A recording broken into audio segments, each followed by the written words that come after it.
right, so it is that one up there.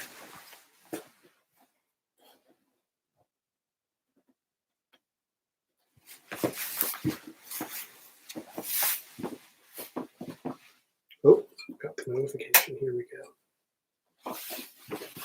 All right, so people start to pop in. Let's see. Okay.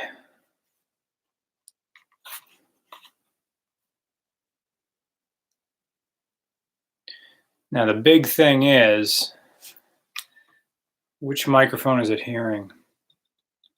Hearing. Is it hearing this? Is it hearing this?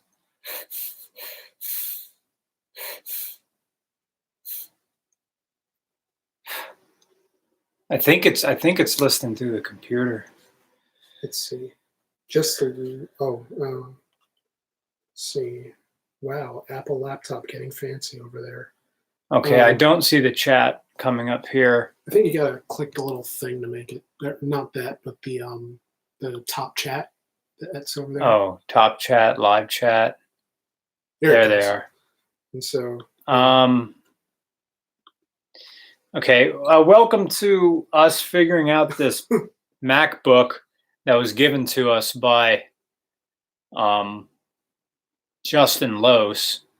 I don't know if it's listening to these mics because I don't know Apple products. I mean, I have an iPhone, but that's it. So I'm going to be using the tablet here to try to figure things out. I know there was one super chat that went up, but says you sound fine. Something along those lines. Yeah, there's one super chat that said, "Thought on last night's State of the Union." I don't watch it. Yeah, I'm off politics for a good long while. But thank you for your donation. I don't think you could actually pay me to care about politics stuff. Actually, but yeah, I gotta BMW. See. My channel. Yeah, people said audio sounds fine, but I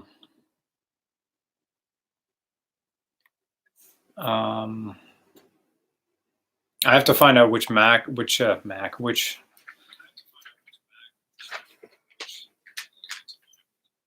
right, I have the volume turned up here.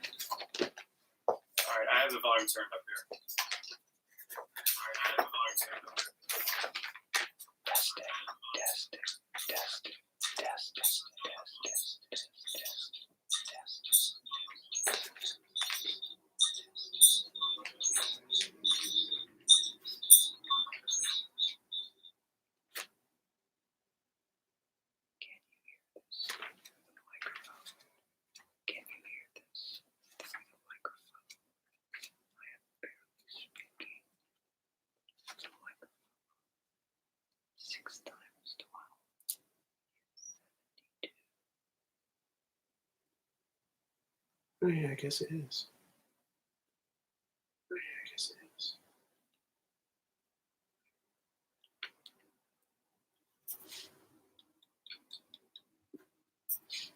Doesn't your cream puff deserve a garage like this?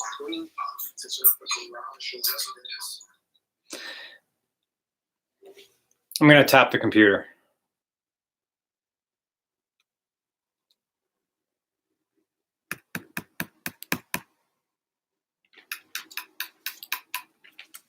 Yeah, it's listening through the computer, which doesn't sound bad. No, it doesn't sound bad at all. I need to find out how to make this analog mixer work with this computer, and I don't know how, because I know PCs, and when I looked in here, okay, first of all, it doesn't have a microphone in on these. It just has USBs and a headphone jack. So I have the Zoom H4 down here plugged into a USB port here. So it can work as an audio in and out. but boot camp. People are saying boot camp.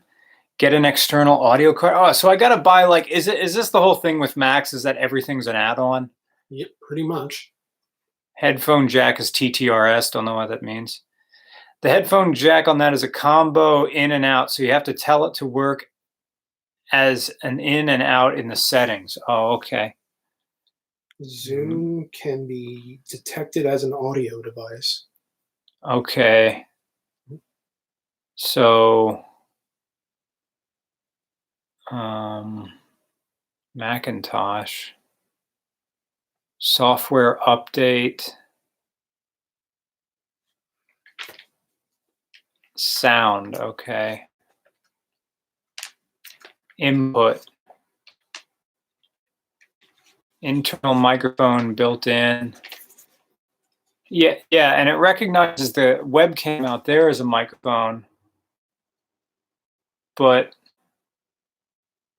it doesn't see like audio in jack as a microphone.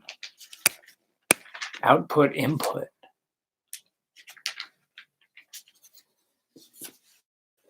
Maybe this extension here doesn't let it enable.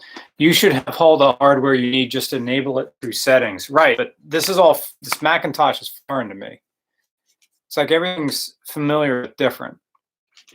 Okay, the Zoom's plugged in through a USB input,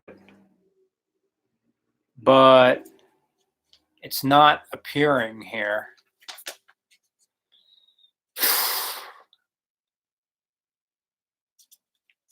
This would take like a whole afternoon for me to learn Apple's interface. Might need to download software. I mean, thanks for your suggestions. I think the laptop mic is just fine. Just buy something after a stream. Worry about it later. Power up the Zoom after connection. Yeah, the Zoom is plugged on and it's turned on, and the Zoom hears what the Zoom does hear what the mics are saying, and the Zoom is plugged into the computer via USB. Which Zoom is it? It's the H4. It's the original one. Zoom screen will give you the option. Okay. Input menu. USB, it says now recording, so I have to stop it. USB, audio in and out, and connect to PC. Now connecting to PC. I think with the USB connect, it just appears as a drive. You sound like a robot right now. Oh man. Use ambient noise reduction. What happens if I turn that off? Sound better or worse?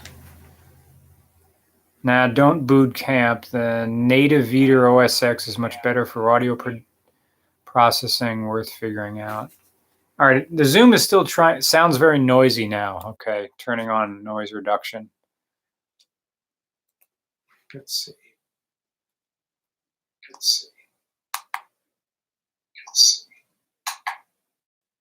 Voice. You sound fine. Must be the guy's connection. Seems all fine in mine. Right, because I'm hovering over the computer. Would you have no tongue for a nose? All right, so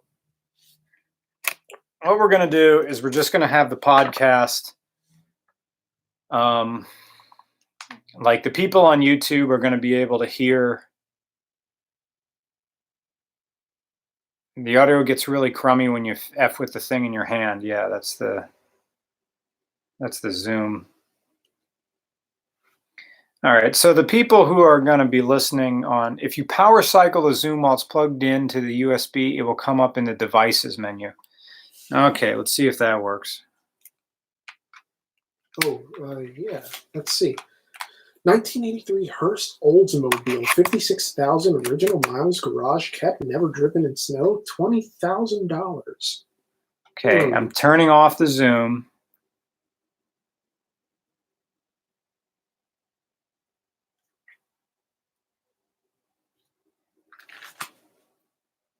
Okay, unplugging the zoom, plugging the zoom in, plugging the zoom on.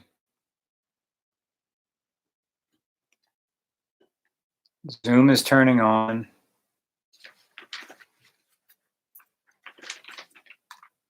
Zoom is on standby. Nothing.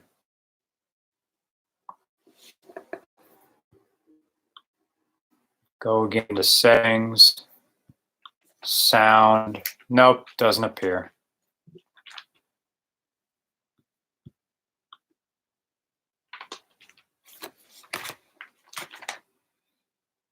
So the people who will be listening on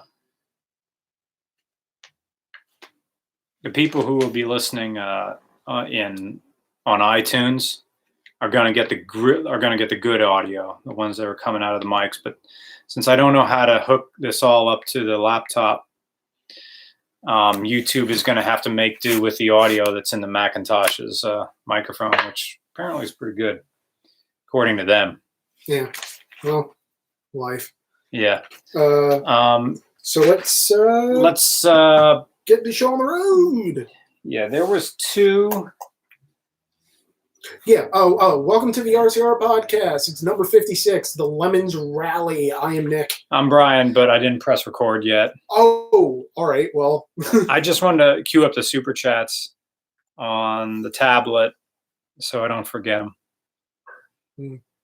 All right. So the first one, I did one, and the next one is my poop comes from my butt. I'm going to go get a drink, and I'm going to mix myself a drink because I bought gin. So very nice. I wonder if, like, with this, wait, can I make the screen brighter? That's all the brighter it gets, huh? That doesn't do anything at all. Max. I'm making the screen brighter, but it's... Oh, disk not ejected properly. H24ST disconnected before turning off. Well, I guess it read it as a...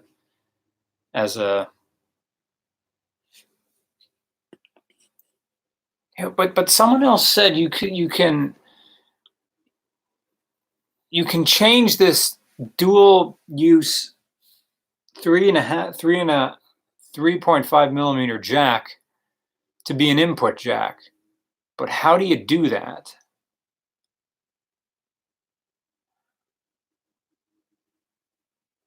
Again, stuff to figure out later. I'm going to go get a drink. I'm going to put my fashionable glasses on, and then I'll press record on the Zoom. And then I'm going to play a game with the people while you're doing that. See, I got an auto locator from the Dunkin' Donuts on my way over, and it has a trivia section on cars because reasons. So, and also, I guess this will take the place of the weird Jeopardy live streams that I've been doing on my social media pages for no loving reason. So let's see. Jim Rockford from the Rockford Files cruised what 1970s car? Was it A, a Dodge Challenger, B, a Ford Mustang, C, a Pontiac Firebird, or D, a Chevy Camaro? I'll give you 5 seconds. 4, 3, 2, 1, and the answer is Firebird. Very good to let me see. I didn't even see who all got it right. My Daily Upload, Aaron Hyman, Tony Kirk. Oh wait, no, Tony didn't put that, but hey, it's still good. Let's see. Wholly modified car, Batman. What was the make and model of the 1960s TV Batmobile? Was it A, a Lincoln Futura, B, a Ford Thunderbird, C, Cadillac DeVille, or D, a Ford Galaxy?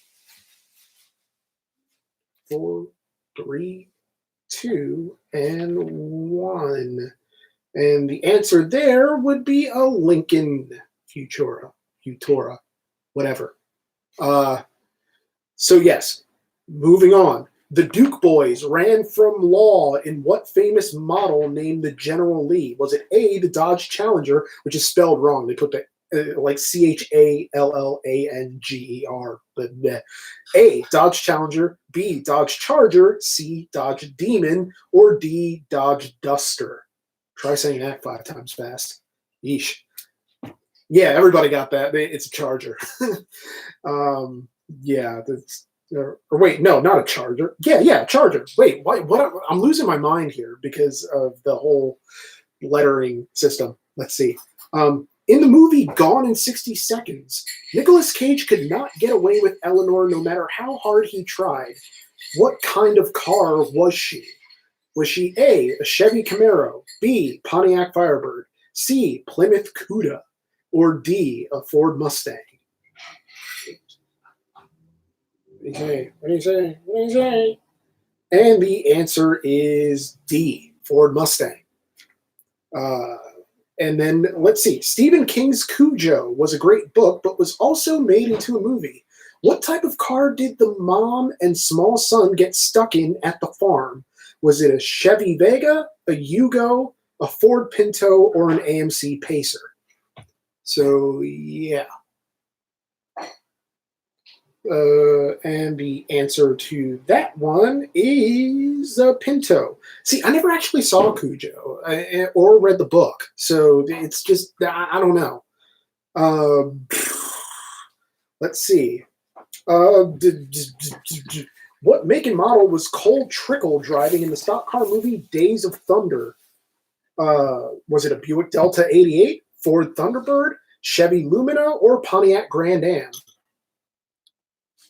4, 3, 2, and 1. The answer is the Lumina. And last but not least, Wayne and Garth drove this light blue compact car to the Alice Cooper concert in Wayne's World. Was it the Vega, the Gremlin, the Pacer, or the Pinto? It's the Pacer, right? Yeah. Yeah. I did that one without looking at the answer because it has been like a century since I've seen Wayne's World. But yeah, I just got an autolocator. So it's kind of weird. Like they have this ad for this place called Blues Brothers Used Car Sales. And they even have like, a silhouette of a John Belushi type playing the trumpet. Yeah. He said, not knowing brass instruments. So yeah, life is weird. And so is Earth. Are you ready to hold for sound? Yes, I am. Here we go.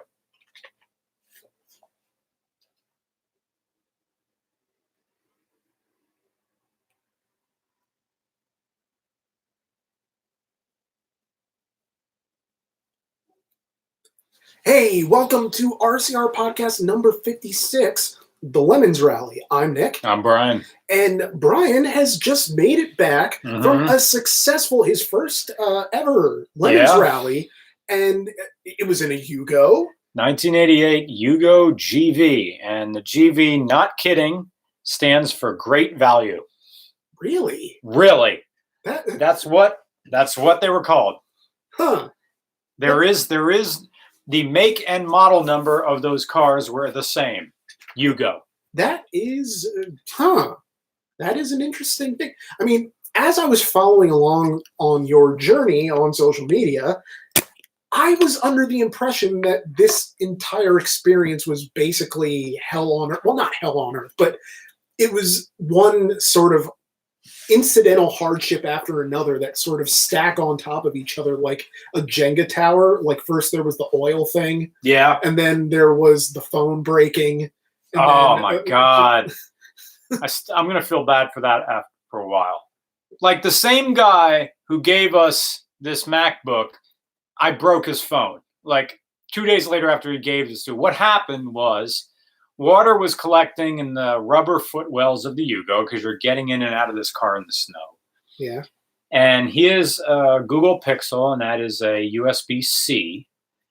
And like mine. Yeah. Yeah. And a USB-C input is like a little cup. Like if you look, you can look into it. Yeah. And water collected in there. And I looked at it. I wiped it off on my pants. I blew into it. And I'm like, good enough, plug it in. 20 minutes later, his phone's smoking. So I didn't get all the water out. And so his phone didn't break, but the charging port was fried, and he had like 30% left. So the solution, what you do is you go to a Best Buy and get one of those charging mats that you lay it down onto it, and it'll charge the phone that way. Like I have one of those because it came with this phone, and you lay it down. Well, I mean, you plug it in like a normal charge cable, yeah, and then you just put the phone on top of it. It's got to be aligned with the battery somehow, and then it just starts charging, and it's very nice, and it's a useful thing to have. Does your port on here still have to work? No, because I didn't have. Well, actually, I don't know that because I've never actually tested it, but I don't think that the port being fried necessarily means that the battery is boned. You know, it's kind of a. He had an original Google Pixel, and I don't know if they had. Oh, to get that out, you gotta like press the. Down. Never mind. I'm just futzing with my stuff. The he. Oh wait. He said his can't do wireless charging like the original Google Pixel couldn't do that. Huh. The newer ones can. I don't know. That's strange. You know what I do, or what used to do when I used to get water in the little charging port, instead of blowing, I would suck. Oh. So I would just go, because it's like, who walks around with a bag of rice? Right. I don't have a bag of rice lying around. And plus, I don't know what the doctor orders for a bag of rice. Like, how long do you leave it in there? Is it like cooking a turkey where you leave it in for per ounce of water that got into it? You know, where it's just, who knows how technology works, but yeah, it seemed like an adventure, even though for the most part, it seemed like it was colder than. First half was, it was in the polar vortex. The Yugo starts okay in the cold, but once it comes up to temperature, that heater that's on there was amazing. I'm taking off my coat. It was great inside that car. It was warm inside that little Yugo. And people have heard me say this before, but the most amazing thing about the Yugo's heater is that it will work even if the electric motor will stop working. You know, the little, like the fan that just blows air on you. If that motor fails, all heating controls will still work because the way they design that heater is when you look at the front of a Yugo, you see this hood scoop off to the passenger side and you think that must be an air intake. And like, yeah, it's an air intake, but not for the engine. That's for the heater core. So as the car moves through the air is sucked. It scoops air into the HVAC system, a very rudimentary thing. So as long as the car is moving through the air, as long as the car can move, air comes through the heating ducts, and they're always on. Air is always coming through them. So you just adjust the heat and the ambient heat and the heat, because I'd have to show you there's 3 levers on the heating controls. There's no and the fan speed is over by the driver. So, which is right. It's nowhere near. All that is a switch that controls a little squirrel cage in there that blows fans in, that blows air in. You have a slider on top for red. You have a slider below that for blue. 2 separate ones, and a slider below that whose only symbol is the defrost, front defrost. So, okay. The very finest in Eastern European engineering. The height of Serbia-Croatian technology, as said by Dan Aykroyd in Dragnet, because they were given a Yugo in that movie at one point. Never saw it. In like the bottom slider on a Yugo, you slide it all the way to the left. That's your defroster, and the more you slide it to the right, the more air comes down through your feet. The only two vents for the upper, like for your face, are in the center of the dash, like right above the radio, and they are always on. The only way to stop air coming out of them is to slide that little slider down that blocks it. If no matter if the defroster is on or your foot or the air is coming out around your feet, the ones in the center are independent. of everything else. Huh. This all seems so counterintuitive. Yes. I mean, it's weird enough to go on a LeMons rally in the first place, in Mhm. the sense that invariably what you're going to be driving is going to be something that probably shouldn't be out there. Oh, yeah. But also now on top of it, you're driving something that doesn't really make sense, that No. you're almost relearning where everything is because it's not where it's supposed to be. It's kind of this, an abstract artwork rendition of a car. Mhm. When you get, I wonder if that's a bad conversationalist thing that I do. Like you made a comment, I didn't add to it, and then I just went back to my original story. Yeah, I do that all the time. Oh, okay. Yeah, I don't really notice that you do it. Oh, if okay. if that is something that you do with any regularity, because I honestly don't know. Hmm. I figure this is just kind of because this is kind of what the flow of our conversations usually are, even if we're not on mic. Mhm. Is that sometimes we volley off of each other, but other times we're just sort of not racing to the point we want to make, but the point we want to make remains in our head even when the other person's talking. And it doesn't mean we're not paying attention. Right. It just means that part of it is, it's in flux, I guess, for lack of a better term. Yes, you are right. My daily upload, the Yugo is a copy of the Fiat 127. Some people put the hot Fiat engine into the Yugo. That's a thing to do. The engine in our Yugo was a 1.1 liter, 52 horsepower. Yeah. We were running a carburetor out of a 1985 Ford Escort. That was really meant for a 1.6 liter, so we had probably better fueling, better air coming into ours. I say ours because there was another Yugo on the rally that won an award. It was just judge's choice. It was a red Yugo, the GVX, the top of the line one for the United States. That one had a 5-speed manual transmission as opposed to ours, which was 4. And that I think had a 1.3 or 1.4 liter engine, whereas we had a 1.1. They also had alloy wheels as opposed to our stamped ones. But ours was in better condition than theirs. They ran their tires down to the cords. Like they had like used tires to begin with. And by the end, they had like positive camber on it. The wheels were pointing inward. It was a nasty ass car. They had a spare wheel though, and we didn't. So if worse came to worse, it's let go and let God type of thing. Yeah.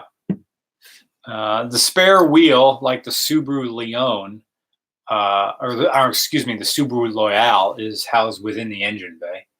There's room there. The engine's smaller than a wheel. So, what was I talking about? What were we talking about? LeMons. I forget where I was going with this, other than just talking about the Yugo. Well, what do you think was the most difficult part of the rally? Keeping up with traffic.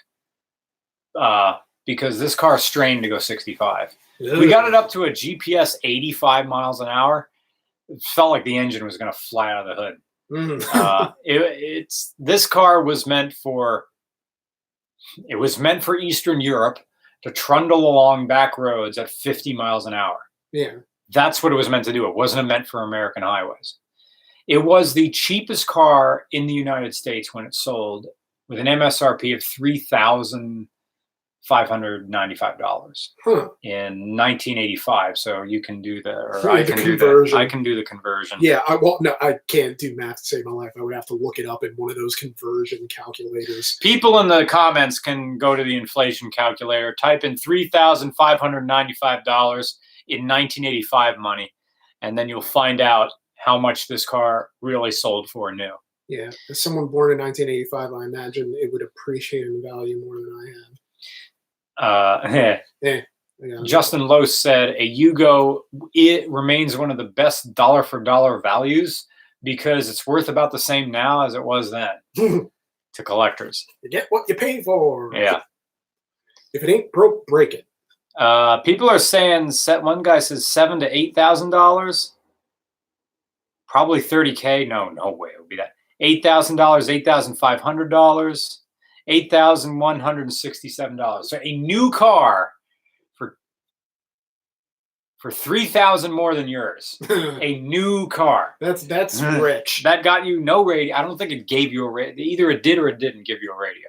I mean, that's kind of, you know, it's like an 80s thing of European, European cars of like, we're not going to give you these amenities. We gotta upsell you on them because you're just getting radio was an option. It's just air conditioning was an option. We didn't have air conditioning. Yeah. Well. Yeah. Anyway. Yeah. Other hard things were, the LeMons rally is less about the cars and more about the camaraderie that we're all in this stupid adventure together, help each other out. But we're at the back of the pack, just getting passed by the candy. There was the candy van, the free candy van. The guys in the other Yugo, they got up earlier in the morning. Some of these people were getting up at 5 a.m. every day, which is yeah. The team with Steph Schrader, my friend Tom, and my friend Dieter. They were saying that you drove their the turtle van. Yeah, which was fantastic. I followed them on social media, but all their pictures were from inside the car, so I didn't actually know what they were driving. They were driving a slab, a Chevy Caprice with poke wheels, and they didn't have a trunk popper, but they did have a fake LCD screen in the back. As you do with slabs, you open the back and there'd be, like, "Sup, bitch," or something appearing. But there's just said "rolling on bath salts." Tremendous. No, that's a good crew. At the end of the video, you see, what's his name? Who is? There was one guy on Steph's trade, the big guy, who was calling himself Florida Man. That was probably Tom. Okay. I'm guessing. He's standing on the hood of the Caprice at the end of my video. Huh. Oh, all right. Well, I mean, it's weird because I haven't seen those guys in like a year, but I still talk to Dieter on Facebook sometimes, and he's a really good guy because he got me on. Well, he's one of my whiskey guys of who I asked for whiskey recommendations. Okay. So it's one of those things. But how often did you encounter people like the other teams? Every other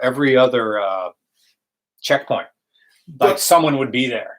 But like on the road? Once a day. Yeah. We'd see somebody and we hit the little horn on the Yugo and there they go. Okay, bye. There they go.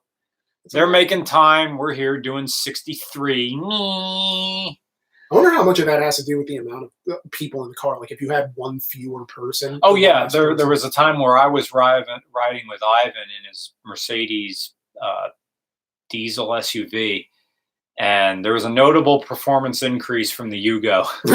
Like it has one person. It has just the driver, not the passenger. And it moved pretty good. Tomorrow's Thursday. Yeah. I kind of want to go. I'm already thinking about next year.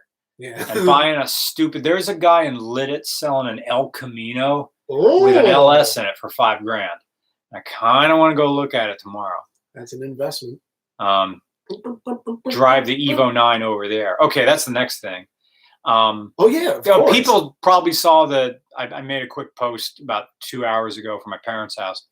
I have our very first press car. It is the 2006 Mitsubishi Lancer Evolution 9 MR that we reviewed a few weeks ago. That's quite a first press car. I mean, we've been doing this for 5 years. Nobody wanted us to give us a press loaner. No. I mean, yes, I suppose the Kia Forte when I went out there was a press car, but it was a press junket. It wasn't mine to take home to mess with. So it's been one day, and this Evo 9 is my car because my Subaru is back at the shop, back at Prime. So this is how I'm getting around. I'm sure not driving the Falcon. Falcon seater doesn't really work in this weather. So things I've learned so far. One, it's really low. You have to dodge the potholes. 2, you have to worry about driveways. 3, because the car is lowered, now the headlights are lowered, which means your headlights don't shine as far. Huh. They shine more at the road. 2, like the car's been lowered 2 inches, but that means 2 inches means like 2 feet.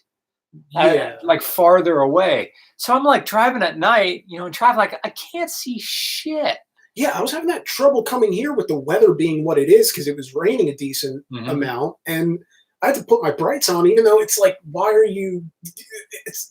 I don't know. I've never had this problem before coming here because normally the roads are better lit than this, but I was the only person on the road, and so when you're on a long stretch of desolate nothing, you just don't see anything because you're kind of. I didn't realize how much I relied on other drivers to help illuminate the path. Right, because when you drive on the turnpike, like when we're coming back from the Philly airport, all the lines on the road and the Jersey barriers on either side have reflective paint on it. So even though it's dark out, your headlights are illuminating like these lines. So everything else is black, but you have these white and yellow lines like going to the heavens there. So you don't see the trees, you don't see anything else, but it's just, well, okay, here's where the road is. It's just outlined for me. But out when you come out here, all the paint's faded. On the road, you can't see anything, and then you get that weird reflective stuff. The road is like extra shiny sometimes. Yeah, no, I know exactly what you're talking about, and I kind of wish that some of the signs had the kind of reflective. I mean, I know that like coming over into I don't want to say the town name just for proximity reasons, but one of the towns on the way here, I couldn't see any of the speed limit signs as I was coming in. Now, granted, I've done this enough times where I know what the speed limit is, like just by natural, just by osmosis, whatever, repetition.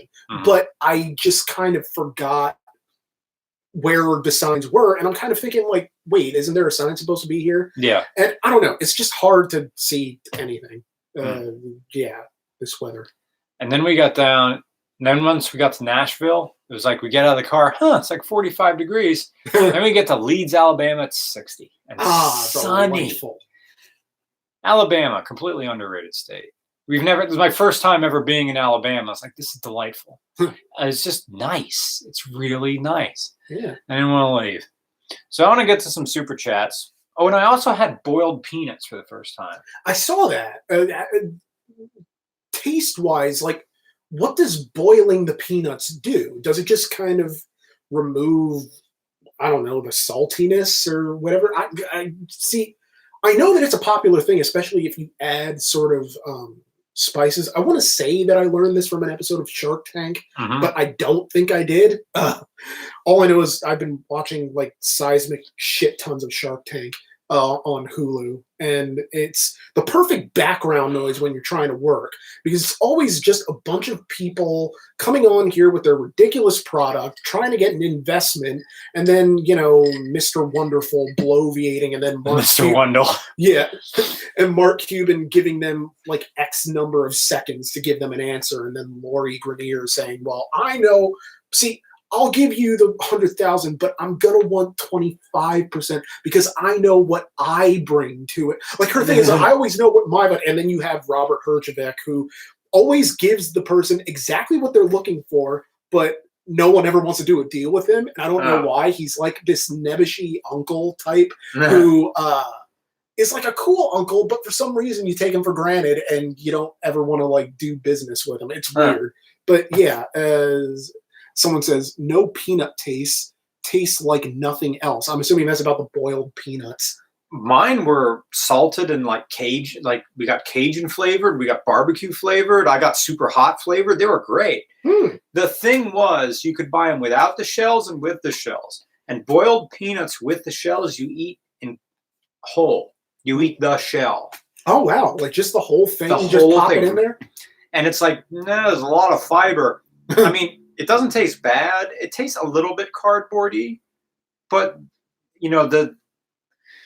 the shell has been boiled in salt and other stuff. So like you're getting some calories from that, and it is edible. But it's what the pediatrician would call some much needed roughage.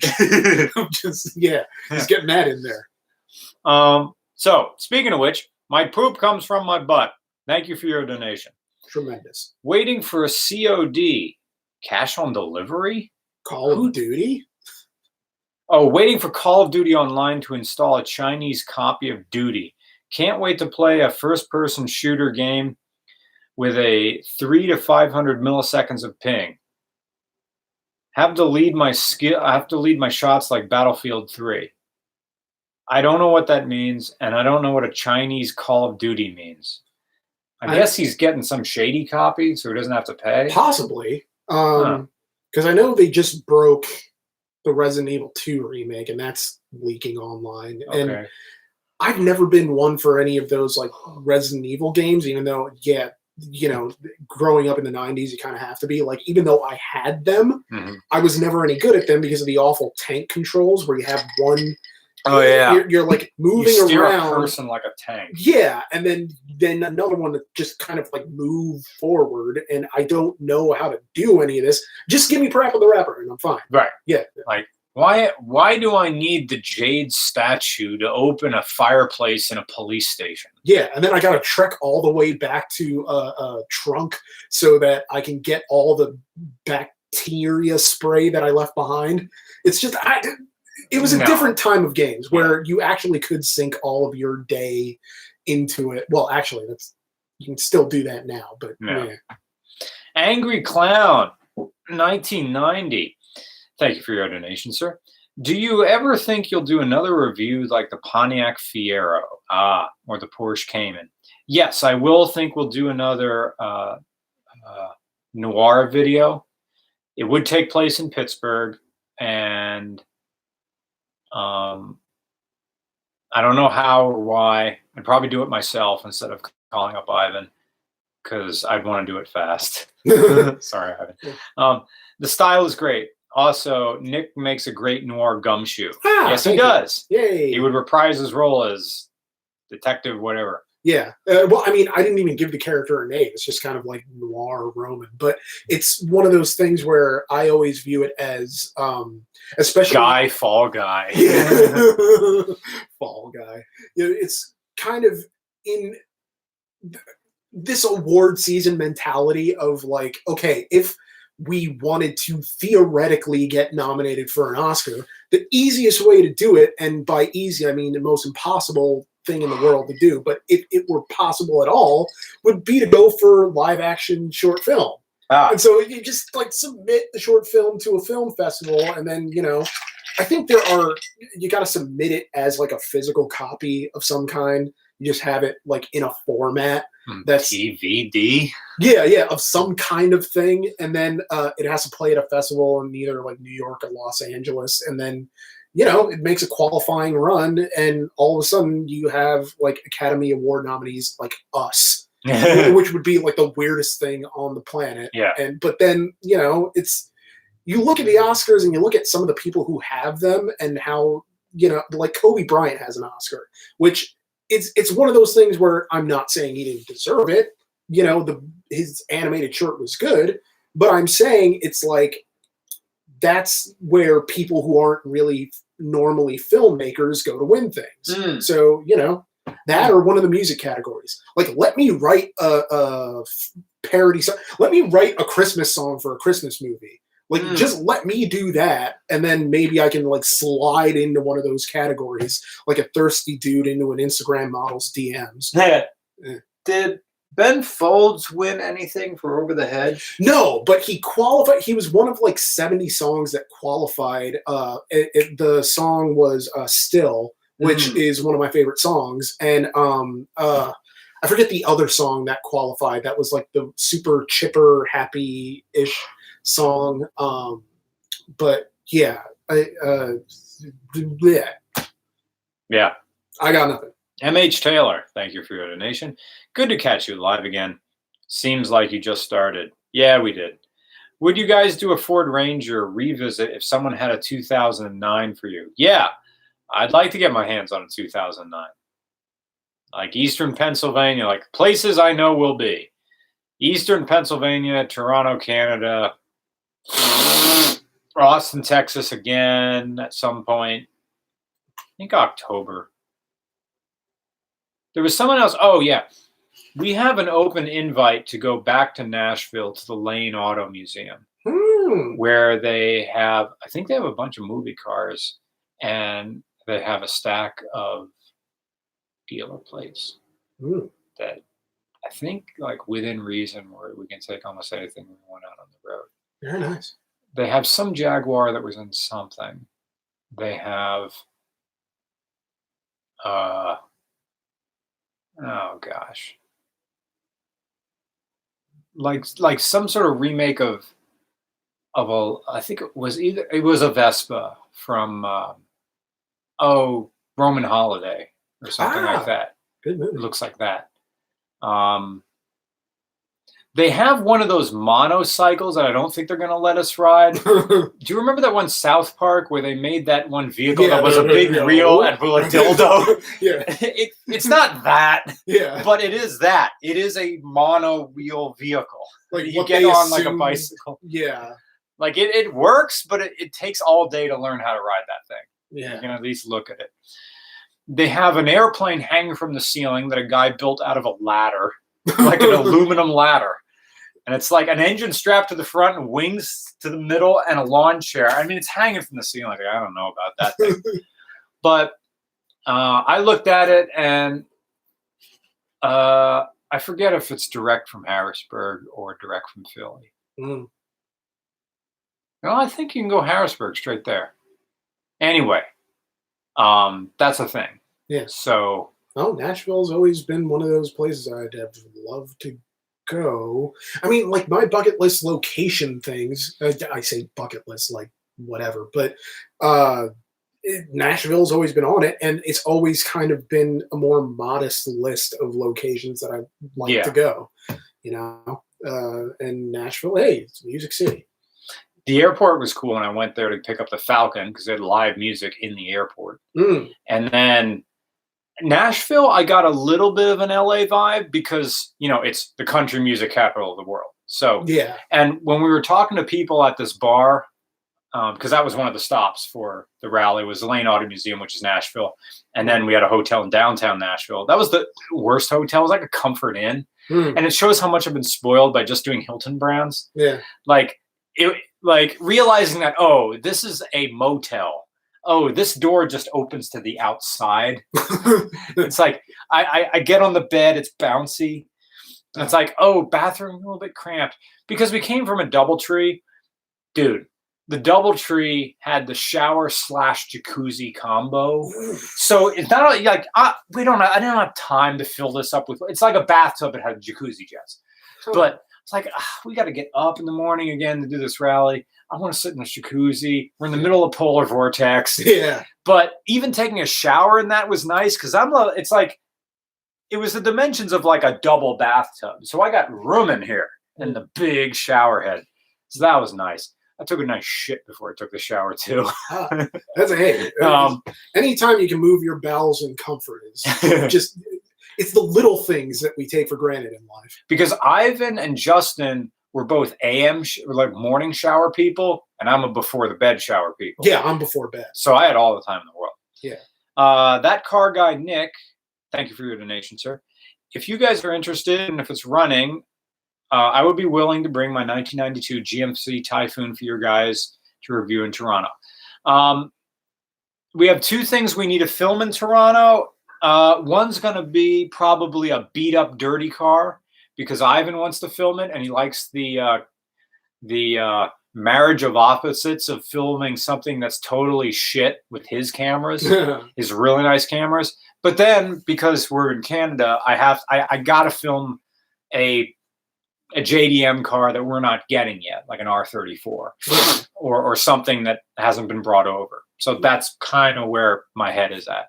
Because Ivan says he needs 2 days to film one car the way he wants to do it. Like, I mean, it's a very top of the line film quality. Yeah.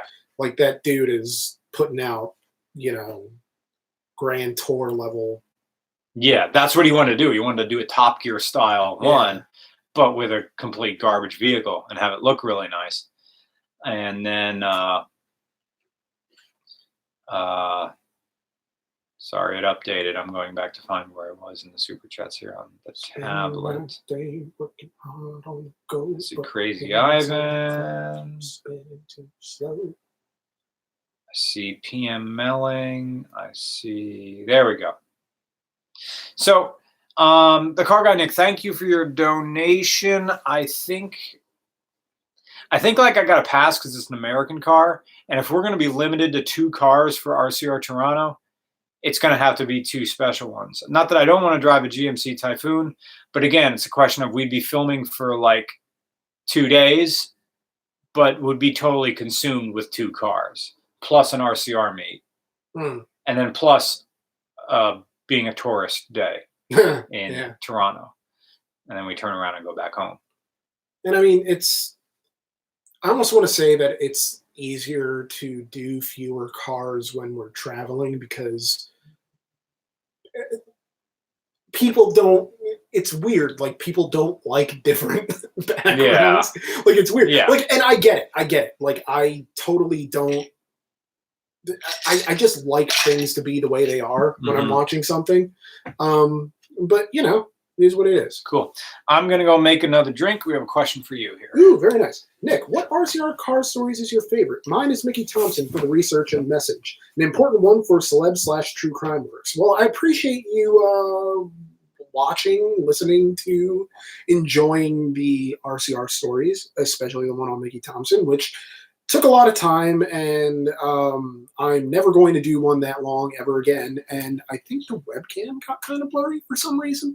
Not that anyone's really watching this for the video anyway, unless you want to check out my sick Saint Denis shirt from Red Dead Redemption 2. But basically, yeah, my favorite RCR story is still the one on the Dale, just from a personal preference standpoint, because I always loved that story, and it's a story that I kind of grew up with from Unsolved Mysteries reruns. And so, for the most part, I kind of just wanted to bring that story into a broader light, which is not to say that, like, more people will have watched my thing than Unsolved Mysteries, and that, like, you know, somebody would have I'm not trying to say that, like, I have farther reach or anything, but I just wanted to bring that story back so that people can kind of assess it by its own merits and sort of see the complexity of the character of Liz Carmichael. The webcam's out of focus for some reason.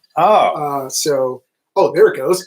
So when you leave, it goes out of focus. I think it's because it's like keyed into you, and so now it's like, hey, it doesn't know what to do. But as far as other RCR stories go, I mean, it would generally be the ones that are more human interest stories. So, you know, or / true crime stuff. Although one of the most well received is the one that I kind of didn't have the same emotional investment in, which was the Chrysler Merger one. People seem to really like that one. The Lee Iacocca one, I had a lot of fun doing because I don't know. I have a great respect for Lee Iacocca, and I enjoyed researching his life and being able to tell his story. And there's a lot that I couldn't even get to because I didn't want the thing to be like 4 hours long, or whatever. But there are going to be other RCR stories. I mean, Lord knows I spent half of today writing the next one. And the problem is the same problem that I run into with every RCR stories, which is that I have the facts. Now I have to arrange them into a coherent narrative, into a story that will actually make people want to listen to it. You know, and it makes me respect, and I keep bringing it up in like half the podcast, but half the podcast, but like it makes me respect what Fred Knutson does like way more because he's taking these stories that don't even really, like, where would you even start with Temple OS? Where would you even start with Rajneesh Param? I listened to Temple OS while on the treadmill or on the elliptical. Because I'm on the elliptical longer than the treadmill. I haven't done the treadmill since I went to the doctor for my knee. Anyway, so I've been doing the elliptical, and I don't know, the elliptical lends itself to podcasts more than the treadmill does, because the treadmill, you're just kind of, Yeah. and you just want to just listen to the Rocky theme and frantic, tick, tick, tick, tick, tick, tock, frantic, tick, tick, tick, tock, frantic, tick. That's me on the treadmill, but on the elliptical, I want to hear something with more nuance.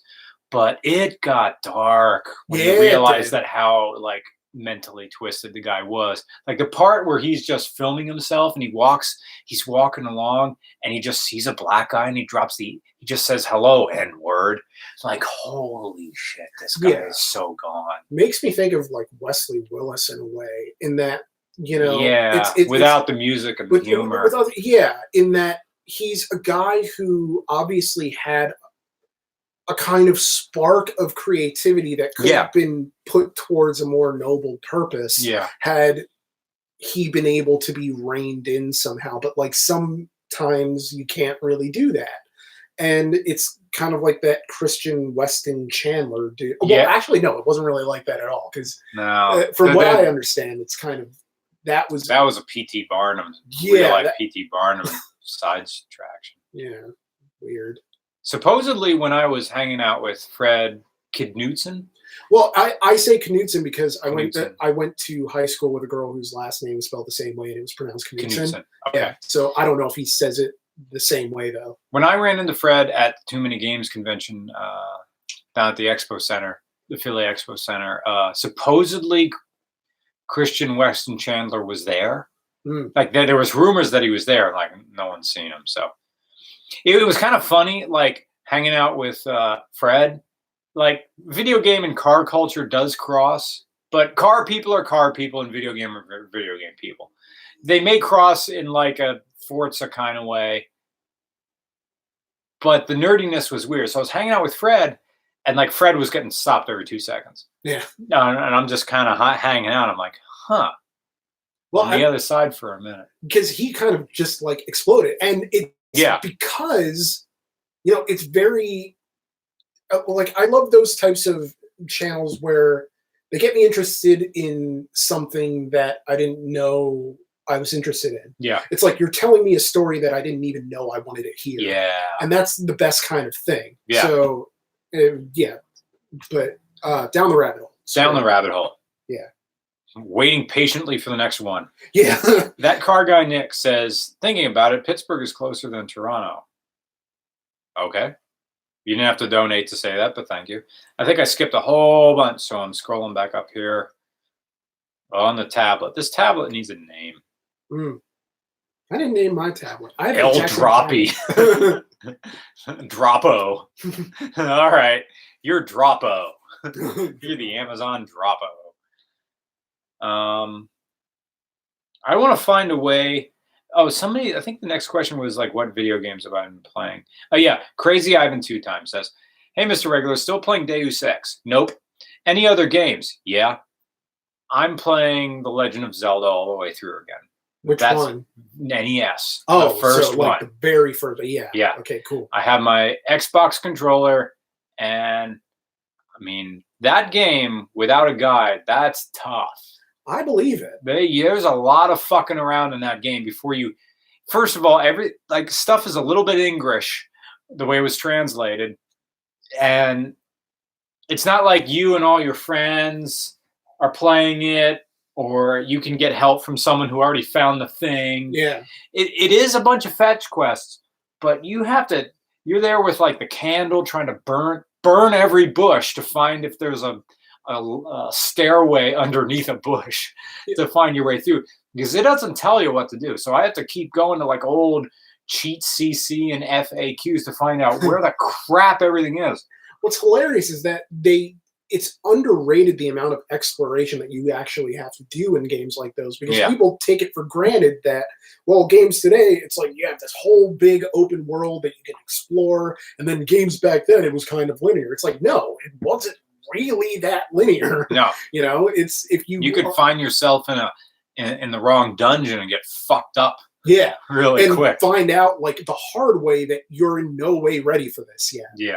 It's that type of learning experience where you have to find out where the line is. It's like I remember these ones, like, I just call them the sandwich monsters.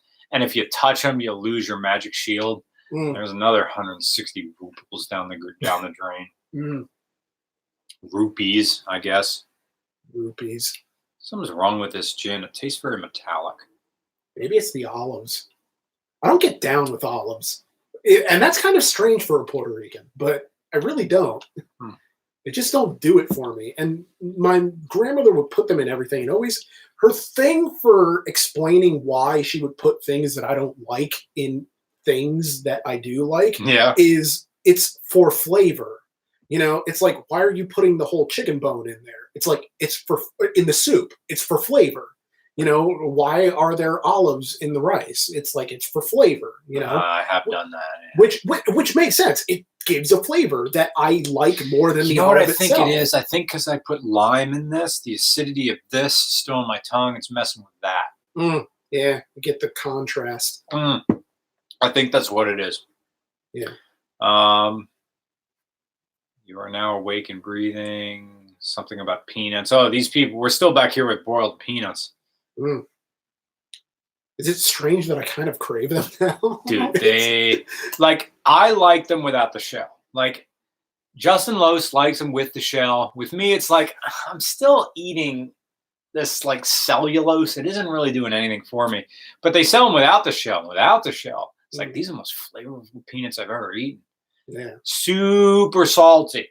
Like, this isn't like Planter's light roast. No, man, Southern food is so freaking good. Yeah, I don't know how anyone. It's barbecue all the time. It's like people who are in love with life. I managed to get a salad at a barbecue place, and they did make a decent salad. There was romaine, not the iceberg. And I got it with turkey in it. So that was like a snooze fest, but it's kind of what I needed. And then we went out to, drink after that. But, it was good stuff. Also, but down, like, once we got south of Tennessee, the idea of a Sheetz or Wawa style gourmet gas station, as we're accustomed to, don't exist. It's just like Sunoco's. That's sad. Although I suppose that part of the motivation is there's no real point in marrying the two because you could get better cuisine from just about anywhere else. And so if you're stopping here, you literally just want snacks to empty out, to eliminate, and then to get like, snacks or whatever. But man. Yeah, that's true. Like, Sheetz can be a meal if it has to be. Yeah. Wawa can be a meal. You can go to those places specifically for the food and nothing else. Yeah. Without ever getting anywhere near a gas pump. Yeah. Or a bathroom. But yeah, you can absolutely do that there. But there are some other places where the function of the place, like if I go to a Love's, I don't know that I'm really going to eat at a Love's. I started getting excited when I saw Love's, because that meant there would be okay food there. Yeah. Oh, and we went to a Huddle House. Never heard of it. They got a Huddle House at the Flying J on 78 west of here. A Huddle House is a Waffle House if you're more depressed. There's just something so sinister about Huddle House. Like, it's a hostel that serves a really like bad breakfast. It was like it's like a diner chain, is what it is.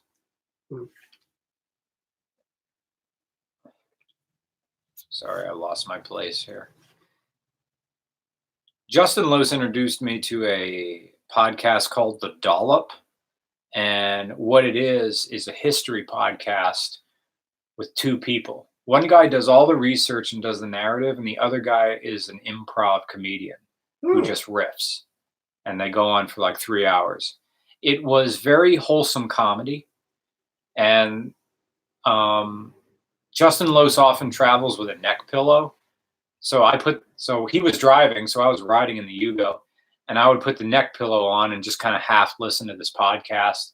Honestly, get like a bit of 20 minutes half sleep in and out. Yeah. And they told the story of truck nuts, like the history of truck nuts, how it started, and how it was really two companies sold them mostly throughout the rise and fall of truck nuts. And there were these two older guys, and I forget where they're from, but they feuded intensely with each other. Both claiming to have invented truck nuts. There's a word for that where two different people at nearly the same time come up with the same idea.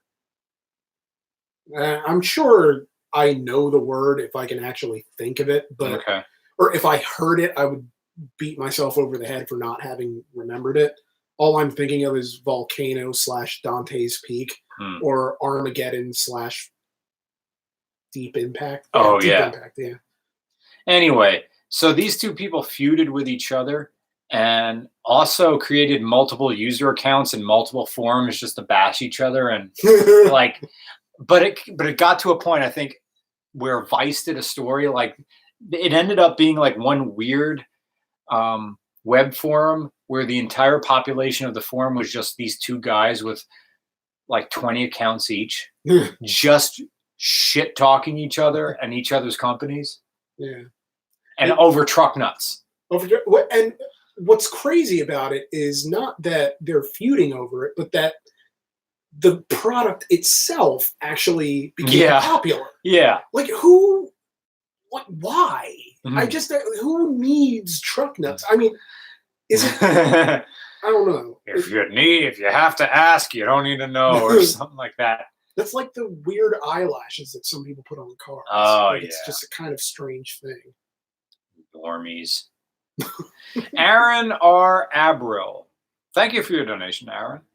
Just bought my first foray into Japanese automo cars.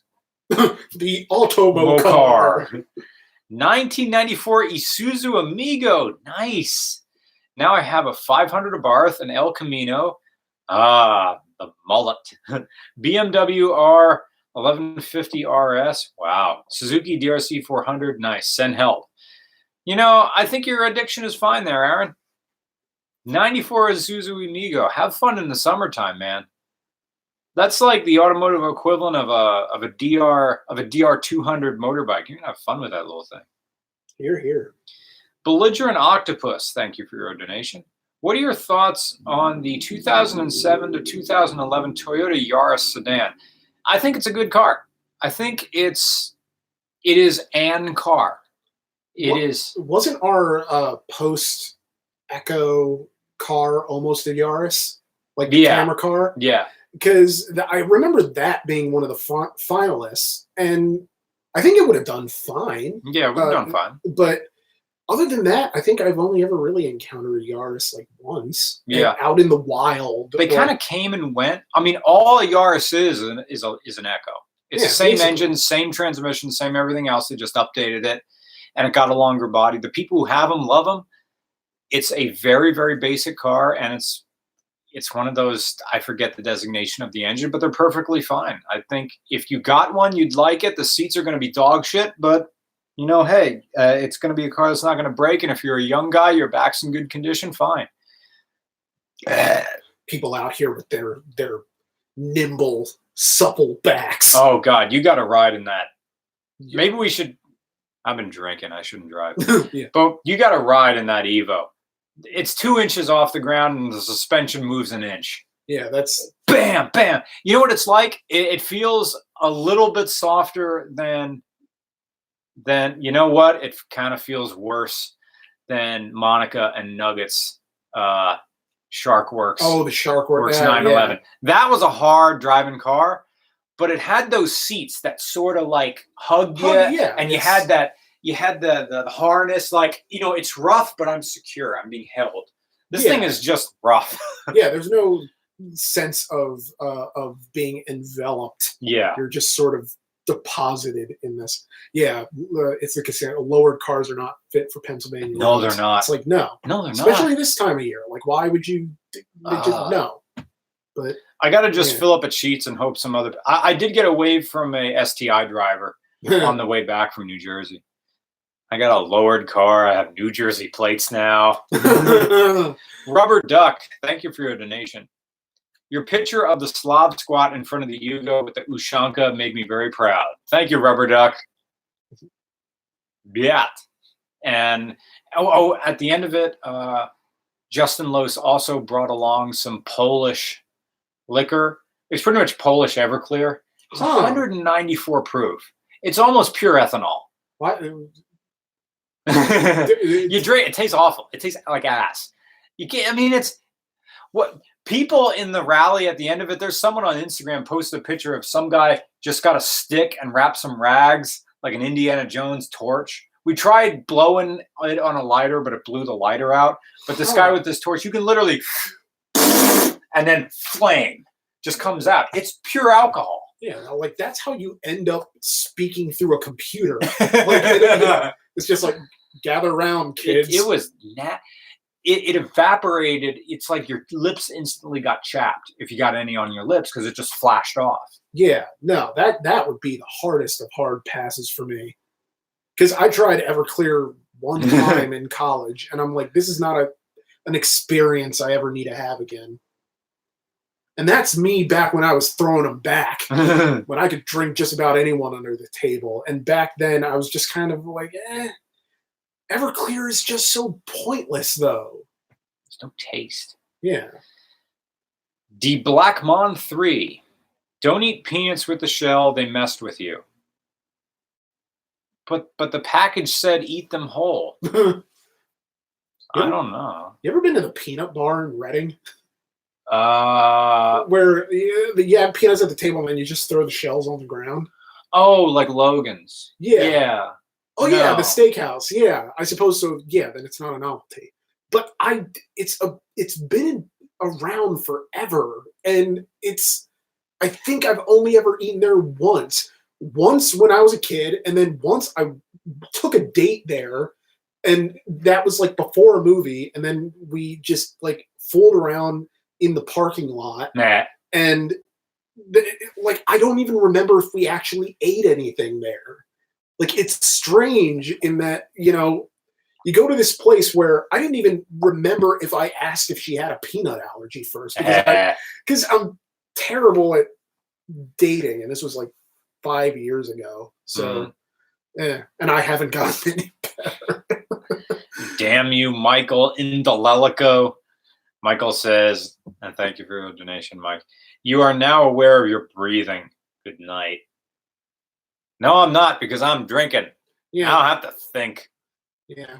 And I'm going to forget because that's what I do.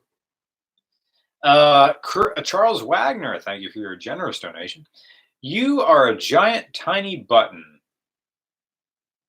Planus? You are a giant tiny yellow one. Oh, you are a giant tiny button penis if you don't review a 1992 Saturn SL2 5-speed. I thought we did. Please drink more whiskey and play some Pantera in the background. Texas. It's almost, I think he was just saying like penis, like onomatopoeia type thing. But yeah, thank you for the $10. I think we did or did we do an S? We did something in LA, a Saturn there. It was the same day we did when Eric Pedersen came down with the truck that almost hit the roof of that parking garage. It was like an SC2 or something. Yeah, it was an SC2. Okay. Yeah. It wasn't an SL2 5-speed. I did an S series. Or did I do an E series? I did some series at the end. I got to do like what I consider the really angular one that looks fantastic because there's plastic body panels. Speaking of plastic body panels, there at the Lane Auto Museum, they have a Tata, the cheapest car in the world, made in India. It's made to be better than a rickshaw. it's like scary how like cheap everything is on the inside. It's like a modern car, well, modern for like mid 2000 standards. And there was another car that is mostly plastic, and I forget what it is. They have the oddest stuff there at that place. I believe it. Thank you, Charles. Thank you for your donation. My poop comes from my butt. Chinese Call of Duty game, as in Chinese only. Oh, like some behind the firewall shit. Yeah, I imagine so. I watched this one review on like the social credit system that China has going right now. Yeah. But this was like an Australian and American who were just there on work visas, or maybe the American was just visiting. And they asked the question about the social credit system, and the Australian was like, "Look, mate, yeah, they have it.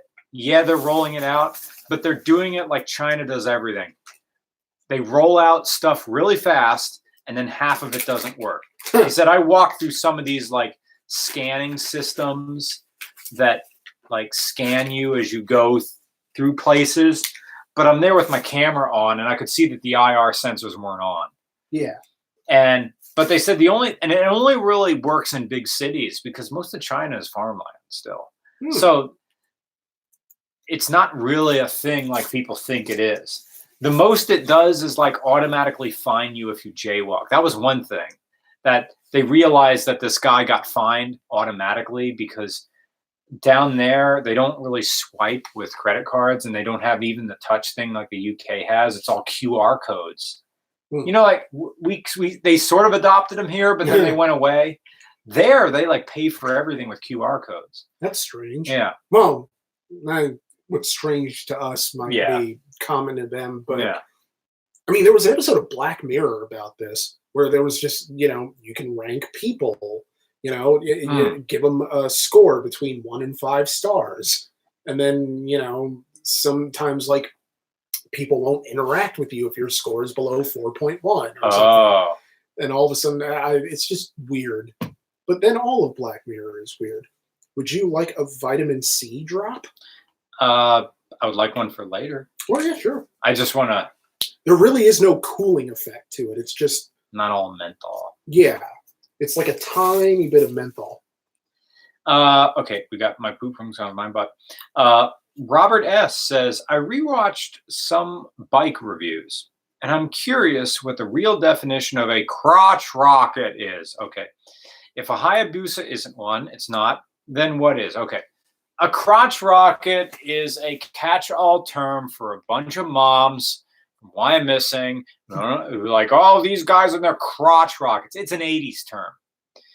The idea of crotch rockets is when motorcycles started getting more aggressively narrow rakes, dropped handlebars, and then clip-ons, and the rear pegs got higher and higher and further back, it looked like you were jamming your crotch up against the tank. So that's kind of where it is. Like, oh, you're just hugging with it instead of like a relaxed cruiser.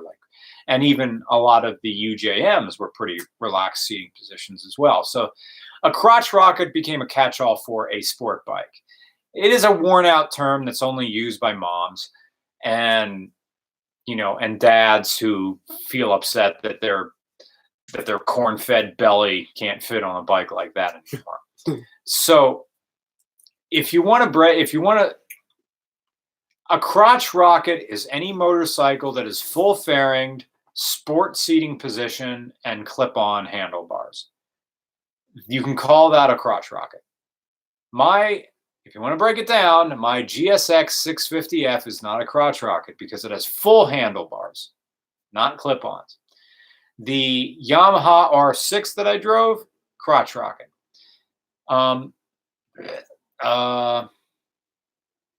I believe you would call the BMW S1000RR if you wanted to call that. If you see a crotch rocket makes you look like a boomer, and a crotch rocket is a term made for people who set aside a portion of their night to watch Coach on TV Land. That ran for a shitload of seasons. Yeah. Like, I remember like being in high school and remember that being on when I was a kid. And I remember when I first got a TV in my room and I turned it on, as you do with TVs, and I'm like,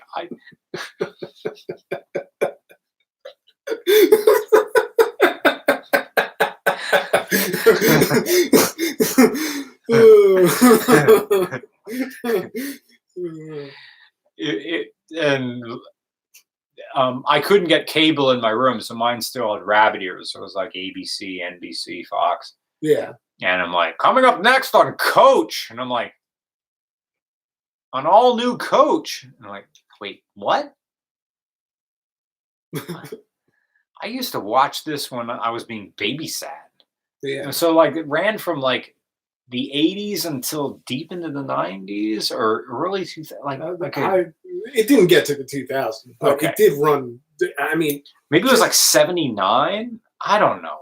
I had this again. A Wikipedia would solve this. Yeah, there's this forum that I just go and chat on there, but like there was this question of who's someone who's had like more than one super popular show, and Coach came up because you have Craig T. Nelson do Coach, and he was in Parenthood on NBC, and those both ran reasonably long times.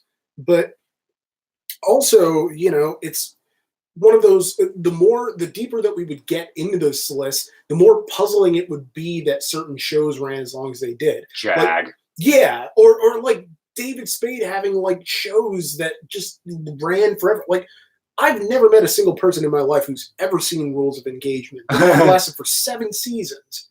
And it's just one of those things where it's like, okay, we're CBS, we need to fill programming. This does well in the demo, I guess, even though no one really watches it. It's weird.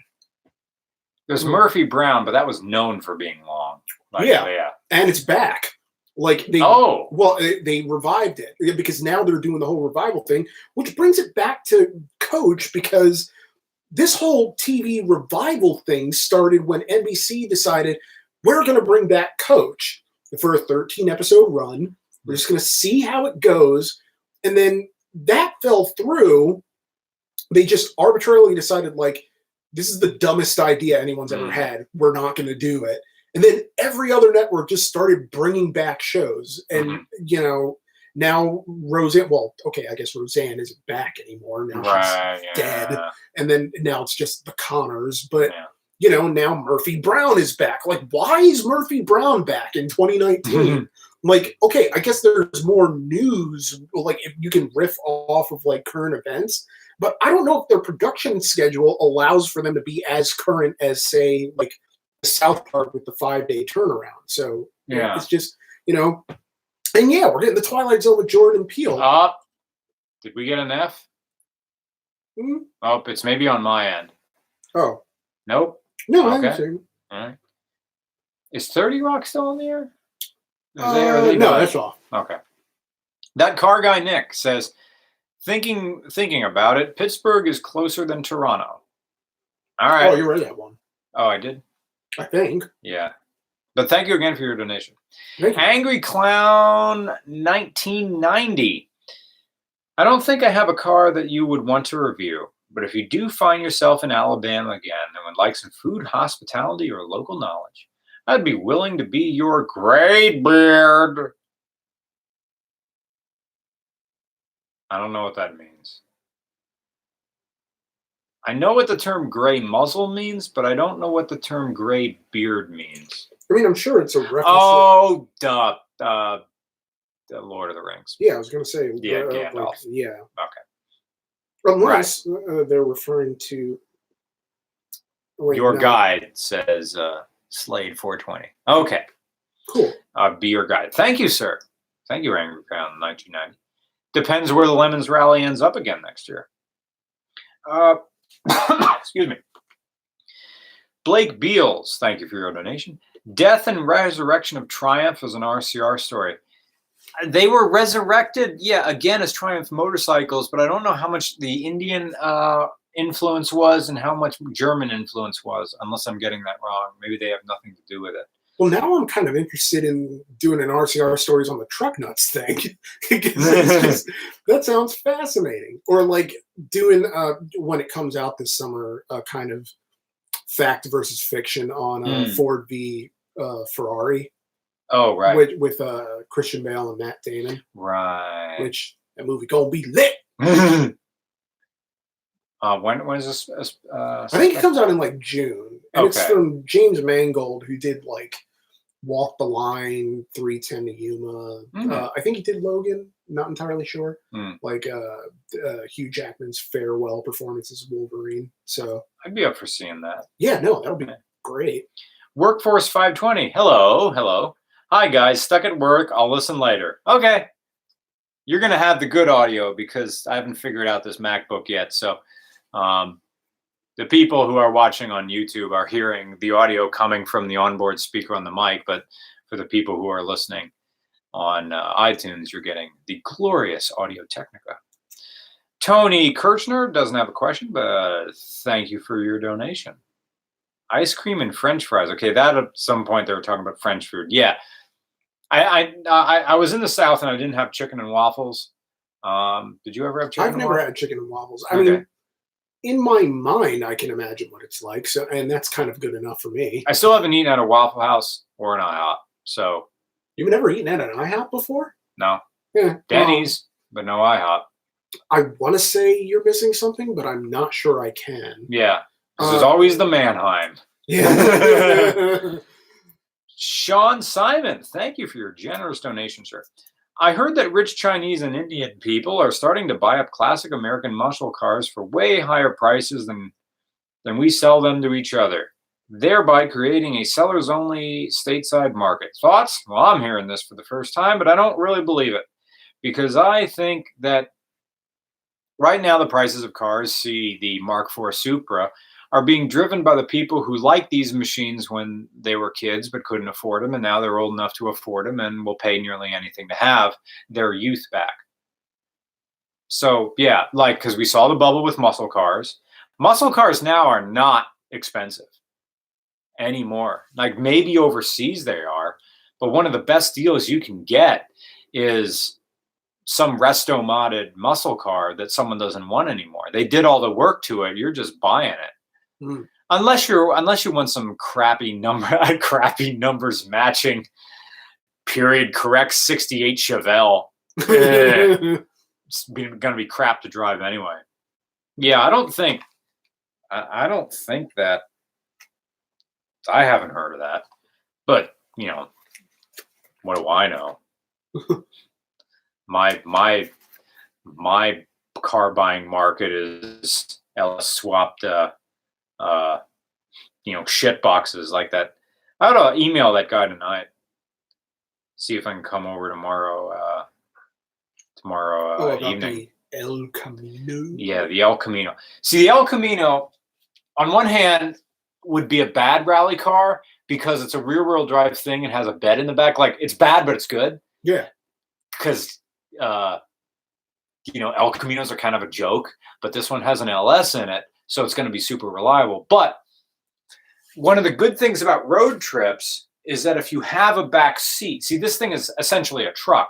It doesn't have a back seat. There's nothing. Behind your head is the window and the bed behind it. So one of the good things about road trips is you can have your stuff in front of you, but you also have the bag behind you of extra things. And when you're done with stuff, you put it in the trash bag, and behind you it goes. Yeah. That's the nice part. But if you're in like a truck style vehicle, you don't have that. So it's going to flop around by your feet. Yeah. Plus, I don't have a place to put it. But on the other hand, he wants $5,000 for it. Gosh, should be a pretty good buy at $4,000. Yeah, if you can get them down. I don't need it, though. I'm about to go to New Zealand in less than a month. So, freaking El Camino. Yeah. El Camino. It's such a nasty car.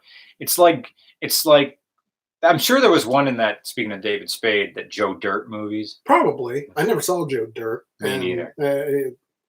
I want to say I'm missing something. It's a movie to watch while you're donating plasma. I remember when I was dirt poor, donating plasma down in one of the areas around Reading. Yeah, I did that in State College. So you had to sit there, and I watched most of the Adam Sandler remake of The Longest Yard. Oh, with Joey Diaz. I didn't even know who that was. Like, it's like I've seen Spider-Man 2 a million times, and then now it clicks. That it's that's Joey Diaz in there. But Jeff V, thank you for your donation. Sorry if this has been asked before, but are any of Brian's streams that came between podcast 52 and 53 going to be uploaded? I mean, probably not. Just because the reason that I didn't upload those was I'm going to drinky drink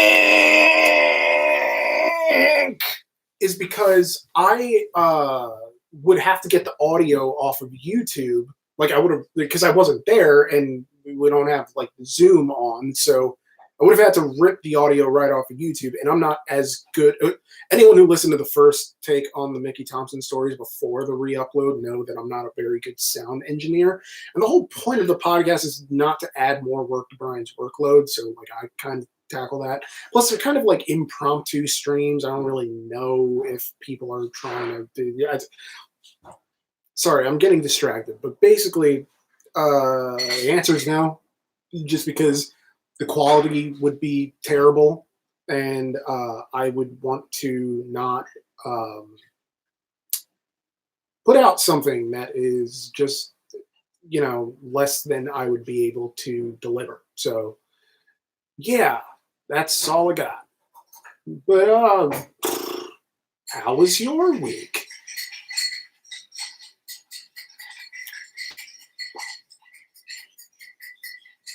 Yeah, sorry, dead air. Let me think. See, because literally nothing is happening for me this week, which, to be fair, is kind of how I like it, in that I never really thought of sort of. I don't need excitement. Yeah, I guess maybe that's like a byproduct of having anxiety, but I try not to think too much about anything. This Squiddy ever thought of releasing an album? I do have an album. It's called Trackless Bro, a regular car reviews album. Just type that into Google, and you'll have like a variety of options to listen or purchase or whatever.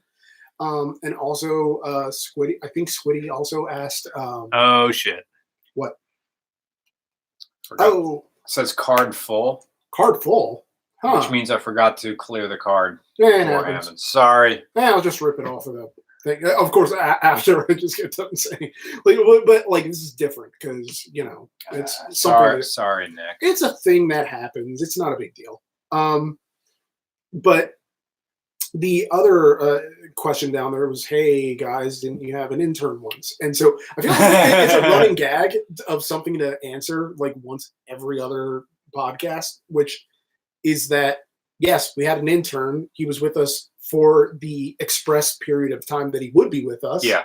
Completed the one video that he was scheduled to complete, and then he wasn't the intern anymore because he completed his course thing. So, this martini still tastes metallic, and I switched to seltzer water. So I wonder if the glass is dirty, or either that, or I'm getting sick. Sometimes things taste different. I don't know. I wanted to drink something, and I was looking long and hard at the tomatin there. This martini just doesn't taste very good at all. Normally, I like them the way I make them. Weird. That's a lot of olives. 1, 2, 3, 4, 5, 7. Reek says, "Thank you for your generous donation, Reek. Any updates on the March layover?" Yes. I know when it's going to be. I'd like to come by and say hi, but I'm also not sure when it is, and if you'd like to just stick with a few people in Southern California. Also, Pennsylvania Turnpike stops or bust. You mean like Pennsylvania Turnpike stops or bust? Like stopping on the Pennsylvania Turnpike? It's something I always do. the P brake on the PA Turnpike. Yeah. The exceptional amount of urinals on the Pennsylvania Turnpike rest stops. The hard-boiled eggs that I eat that come with little salt and pepper packets inside the things. Which are far more satisfying than they probably have any right to be. Yeah, for like $1.40 or $1.90. Mm. It's the cheapest and probably most caloric, nutritious thing you can get at the truck stop. Because they got the Sbarro, they got a Starbucks. Yeah. It's like put extra stink on that. Starbucks. Yeah, it's like, what am I really gonna get here? They have an Arby's and a Roy Rogers. Yeah. Updates on the March layover. Here's how it's played out. I got to get my alternate plan. And by alternate,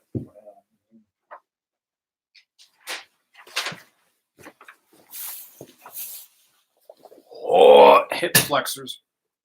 Yeah, I'm loading up with vitamin C. Okay.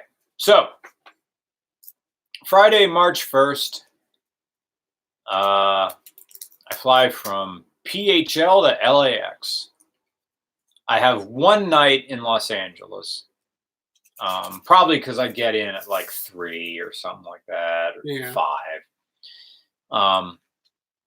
That night, I think I'm going to my friend Aubriana's house, and I could hang with her, or I could do something I always want to do that night. It's a Friday, and see if I can get tickets and just go to the Comedy Store. Just get a lift and go to the Comedy Store Friday night, March 29th, because I've never been there, and just I don't care who's there. I just want to be there. I wonder what the capacity is for that place, because I never really thought about it. Like, I've seen the stage set up, but I never really think about what. And Lord knows how many documentaries have been filmed about that place or in that place, and that I still only have the vaguest of ideas. Like, I've been to Studio 54, and that place is a little more. I saw Cabaret there with Brooke Shields, of all people. Okay. This was like 15 years ago. All right. And because now they use Studio 54 for kind of theater productions. And so it was very spacious. I mean, and I could almost envision now in retrospect it being described the way that sort of Joey Diaz described it, of just, wall-to-wall bacchanalia, No, that word. Yeah, hedonism. That word has hair on it. Yeah, it does. Yeah. So I don't know if you have to buy tickets ahead of time online for the Comedy Store, if it's a weekend, or if you can just show up and say, hey, can I come in? I wonder if you could get bumped as if I wear a regular car review shirt. I'm taking. Would that be a bit much to go to the Comedy Store and just wear an RCR shirt on the off chance? Like, I got recognized in downtown Nashville when we went to the Rally Bar, but it was someone who knew I was on the Rally, and they publicized on the LeMons Rally where we're stopping and where the meat bar is. Yeah.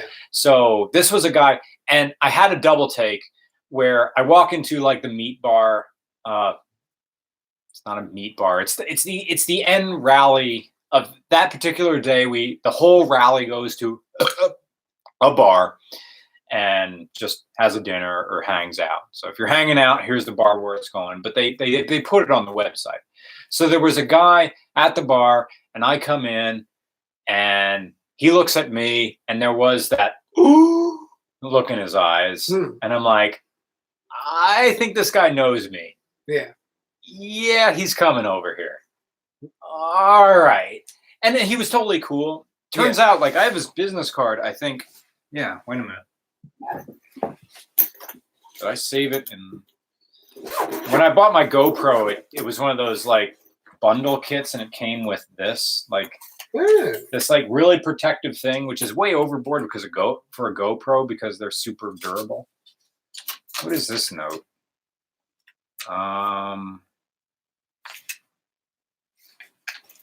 Oh, yeah. Did he have it? I have 2 business cards here.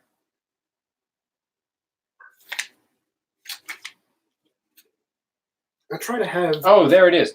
Yeah, like we won't say his name. His name's on here, but I won't say it. It's very nice stock. But he works for a distillery and just says, next time you're in Nashville, we'll hook you up. So I have a lot of business cards, even though it goes against my principle of having as little mysterious things on my person as possible in the event that I'm murdered, so that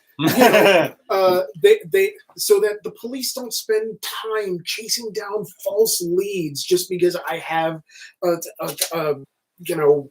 business card in my wallet for Genesius Theater. It's just, it is what it is. To answer the rest of your question, Rec.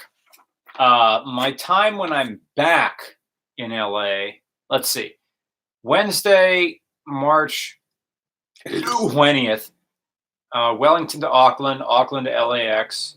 But my afternoon is like, I'm going to be all kinds of time zone turned upside down on Wednesday. So I'm probably going to get to the hotel super, like you get to LA. We got to LA like in the morning or something like that. We always get there in the morning because we leave at like 10 a.m. when it's 4 a.m. over there. And then in the 6 hours, it's like the time, I think it evens out to us arriving at like 7. Yeah. Or something. I think when we got there back from New Zealand, we got the room right away. Because I just remember going into the room and collapsing. Yeah. So, collapsing so immediately that we don't really think of how terrible the room was. Or not terrible, in New Zealand, how hot it was. Oh, I'm talking about when we came back from New Zealand went to the DoubleTree. Oh, yeah. Oh, I don't remember. We were out of it for a day.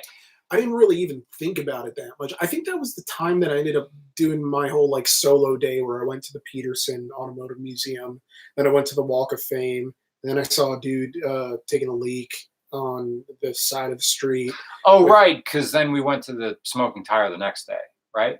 Or that night? Because we went to you told that story on the Smoking Tire, and that was on our way back from New Zealand. Yeah. But my personal day was the day that we went and had we ended up ending the night having ramen with Farah. Yeah. So yeah, it's kind of I guess that would have been the order of things. Okay. I have terrible memory about our trips, but snatches of it'll come back in random places. Because I think and I went to hang out with Aubriana on the way back as well. Yeah, I went to Aubriana's house and you went on your own thing. Yeah. So on Wednesday, the 20th, I come back. I'm going to be zonked out, but Workforce 520, the guy who is always donating and commenting, his real name's Sam, and I agreed we'll hang out on the 20th, probably later in the day. And then on the 21st, I'll go on the Smoking Tire, and I'll probably have other time during that day. In the morning, maybe. And then on Friday morning, I fly home. I think it's I got a crazy 7 a.m. flight, which is fine because you lose those hours getting back. Yeah. So, I don't know. Send me an email. Someone in the regular chat asked if we have any interesting local lore. It's from Keith Butler. The handprint. The only thing that I can really think of is Centralia, which is just a smoldering town. Yeah. But that's kind of a strange... it's not really folklore, in a way. In what I consider folklore to be, where maybe it's true, maybe it's not. Huh? Folklore. Because Centralia... Well, it's true. Yeah, Centralia is super true, but I've never heard of this. The handprint. Okay, the handprint is supposedly from the Molly Maguires, and I forget which prison it's at. And if you don't know the Molly Maguires, it's during the days of when they had strike breakers, and I don't know if it's prohibition or not. You can Google it. But one of the guys says, I'm innocent of this crime. It's usually like the union, non-union things around the turn of the century. Mm. And this guy somehow gets his hand bloody and puts it on the wall and says, I'm innocent. And if I'm innocent, like this was a guy being condemned to death for something. I'm innocent, and my handprint's going to stay here forever. And the local lore is that the handprint stayed there forever. They tried to paint over the cell wall, and the handprint kept coming back. Huh. I think there's a bit of local stir in the pot, kind of painting the wall a little bit so the handprint comes back. Yeah. That's our local thing. You can Google Molly Maguire's handprint or Molly Maguire's handprint cell. Meta Cheese. 2016 Triumph Thunderbird Storm in Orlando, Florida to review if you ever come back. So British. Well, send me an email, regularcars@gmail.com, and I'll do my best. I hoped, I kind of wanted to go back to Orlando to be there for the Million Mile Lexus, whatever the story with that is, but it's getting close to my trip to New Zealand, and I don't think in the next coming week I want to just take a break and like fly to Orlando for a little bit. Yeah, we have stuff to review, and you sent me songs. Well, we got to ride again for the truck thing. Yeah, I mean, I'm around Friday if you want to do the. What's tomorrow? Thursday? Yeah. Yeah, I should really do Friday because I'll probably thunder right through the thing. Oh yeah. And it'd be good to have. People are gonna think you're talking about cocaine. See, you're not. Thank you, Meta. Thank you. Regularcars@gmail.com. Your make, model, city, state. Thank you for your donation. We will use it diligently. Hi Glack, or Higlack says, so you've done a road rally. Would you ever do a stage rally? I have no idea what that is. Is that a timed rally? I like the LeMons rally because it's like, whose line is it anyway? The games are made up and the points don't matter. Just have fun. Let me ask Bixby.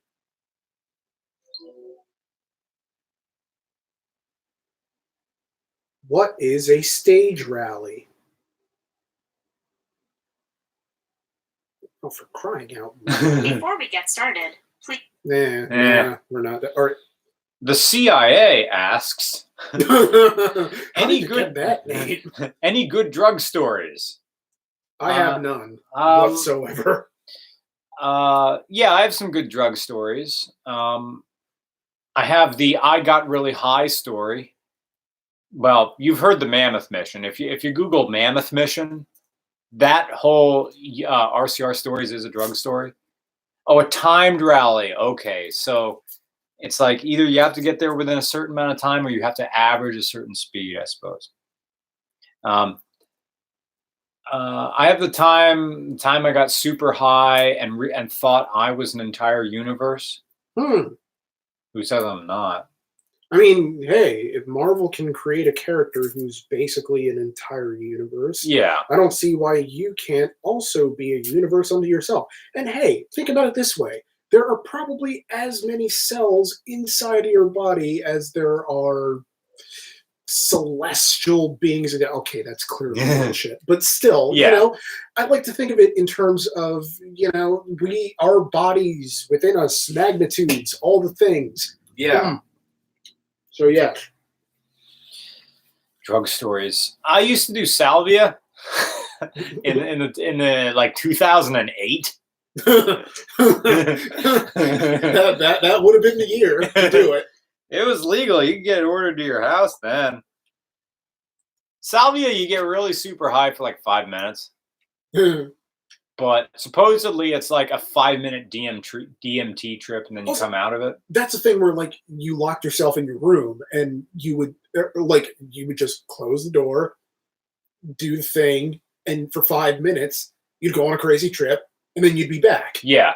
So it's kind of this weird quick adventure that Yeah. you go on. I would blow the smoke out the window because it does smell like a little bit like weed, and I'd put on my Iowa tape cassette player. That's In tremendous. 2008, the tape player stopped working, but the radio still did. Huh. So I would just tune it into like, I forget what, probably classic rock 99.9 The Hawk, and just listen to like "Fool in the Rain" by Led Zeppelin, or whatever they were playing, and have a grand old time for like 5 minutes. And I'm like, oh, okay, that's good. Yeah. The only weird thing about salvia is you sweat while you do it. For whatever reason, that's a side effect. You get sweaty, Yeah. but just your pores open. Yeah, sweating's good for you. I was always kind of like the preacher type, or not the the straight arrow, and so I would be around a lot of people doing drugs who would also get the crazy sweats, and they're just sitting there smoking. I mean, hey, it could have been salvia for all I knew, or it could have just been weed. I don't really know the difference in anything of what appearance wise it looks like. All I know is everyone's there sitting and sweating and listening to Achilles' Last Stand. What's that? Oh, is that a Led Zeppelin song? I forget who does it. Someone in the comments will know, but it's just this amazing song that goes on forever. And I feel like a moron for not knowing it right off the top of my head. Adam Bowden. Adam Bowden asks, oh yeah, people in the comments are saying it's Zepp. Adam Bonin says, thank you for your donation, Adam. Would you ever consider reviewing a tractor trailer? Yes, but it's a logistical problem because that requires a CDL license to drive. We do have our friend Carrie who could drive it, and another problem with tractor trailers, or I assume you just really mean the tractor or the bobtail with no trailer attached. A good amount of these people don't own their own trucks. So they don't have legal permission to let us drive it. There are also DOT numbers on the side. So, and they're also GPS monitoring things. What we would really need to review a tractor trailer is to get in touch, or have someone talk to us. It would be a owner operator, meaning this person owns this. It's their personal vehicle. Their name is on the title, or their personal company is on the title. Then that would be okay. Yeah. So that's what would happen. Aaron Reel, thank you for your wonderfully generous donation. Thank you, sir. We will put it to good use. Nashville or I am going to Motorama, I think, next weekend. That's some car thing happening at the Farm Show Complex out in Harrisburg. So there'll be a video coming from that. Probably a GoPro, probably me walking around. The webcam is making me look like yoked in a weird way. Like I'm high contrast. Yeah, I'm like, what? I'm not in shape. What is this bullshit? Like, yeah, it's weird. That's the promo cam. Yeah, it is. Yeah, this is like, man, I'm going to fool so many of my OkCupid dates. Just gonna like take a picture and upload this to my dating profile and just have that be. I got on an OkCupid date like a month ago. It was just a one and done. It was the girl who, I gotta pull that up, who was with a wrestler who you said you probably know who it is. Oh yeah. I gotta go find that. Anyway. Yeah. But she wanted to go to like antiques, and I was like, But first date, whatever. It's no admission thing. So we went to one of those places in Kutztown. Had a time, and that was the end. Aaron Reel. Hey guys, I've been a fan since 2013. Oh, that's the very early years. Thank you, sir. Love all the content. Thoughts on a 1980, or excuse me, not a 1980. Thoughts on an 80 and 100 series Land Cruisers. Okay, Toyota Land Cruiser. It won't be a daily, more of a camping road trip vehicle. More like a hipster camping road trip vehicle. Thinking of getting rid of my Rubicon TJ. And driving an early 90s Camry. Okay, early 90s as like a, all right, thing is, you could daily an early 90s Toyota Camry, no problem.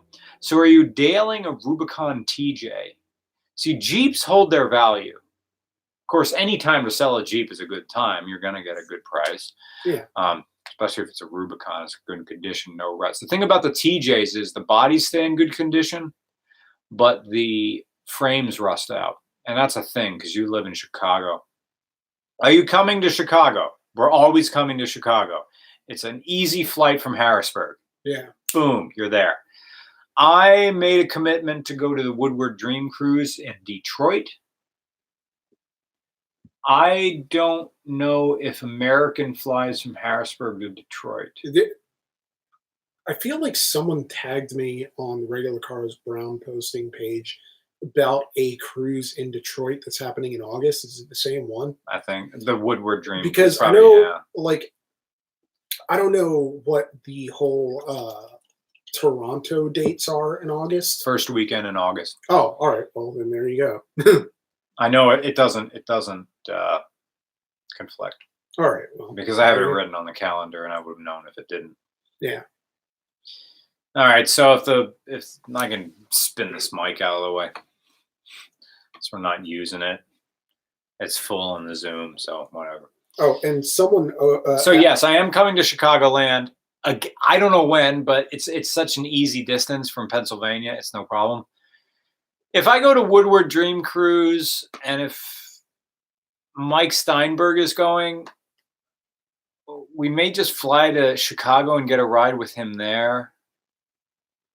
Detroit, Michigan is it's further.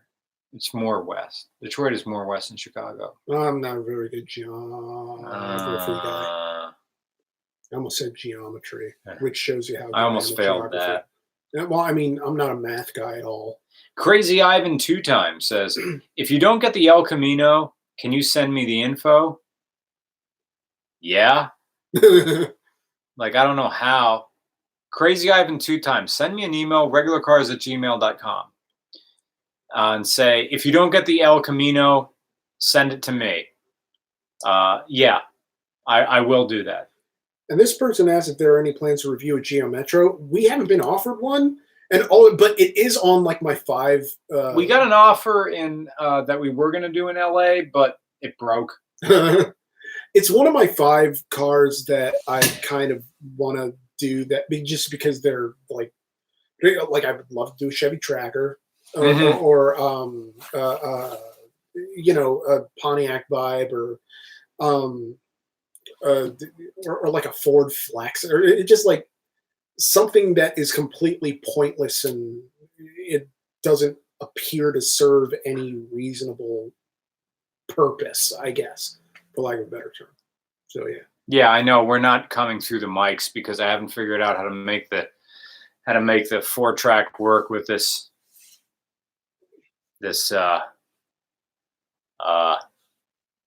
MacBook. Find in the next super chat. 9:18 p.m. Now I got the drunk munchies. But I don't want to go to Sheets because I got to get in shape for New Zealand because I don't want to be a fat American when I go there. Which probably means I'm not going to eat anything. Or maybe I'll just eat frozen vegetables. Are you going to defrost them first? Yeah. Just put them in the microwave. I love the idea of maybe, just like... Angry Clown 1990. Why do 4th-gen Camaros why do 4th-generation Camaros and Firebirds get overlooked? They don't even get made fun of like 3rd gens. People seem to pretend they don't exist. I actually like 4th gens. I can't picture a 4th gen in my head. I can't remember which one it is. Is it the one with the deep set headlights? Or is it the one that's built on that's part of the WS6? I forget. 4th gen Camaros are cool as F. 4th gen is the WS6. Okay, yeah, they do get overlooked because, people care. it's part of the early 2000s. Early 2000 stuff isn't cool right now. It's too recent and kind of junky. So they're like anything early 2000s, if it's a cheap car, is the $1,000 Craigslist special. So they're at the low point. Maybe in the future, and everything comes back eventually, and we'll be flabbergasted when it does. Wait, we're not coming through the mics. Why do I have it in front of my face? Yeah. There, now I've been doing it for like 2 years. You get the whole face now. Adam Bonin. That's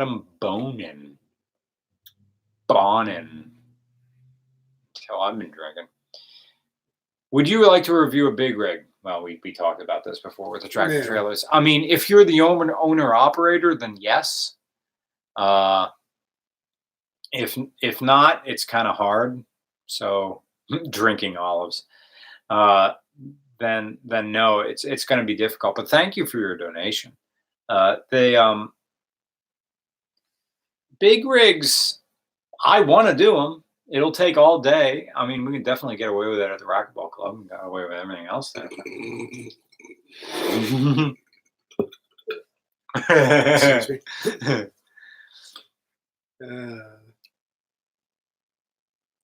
Scrolling ahead.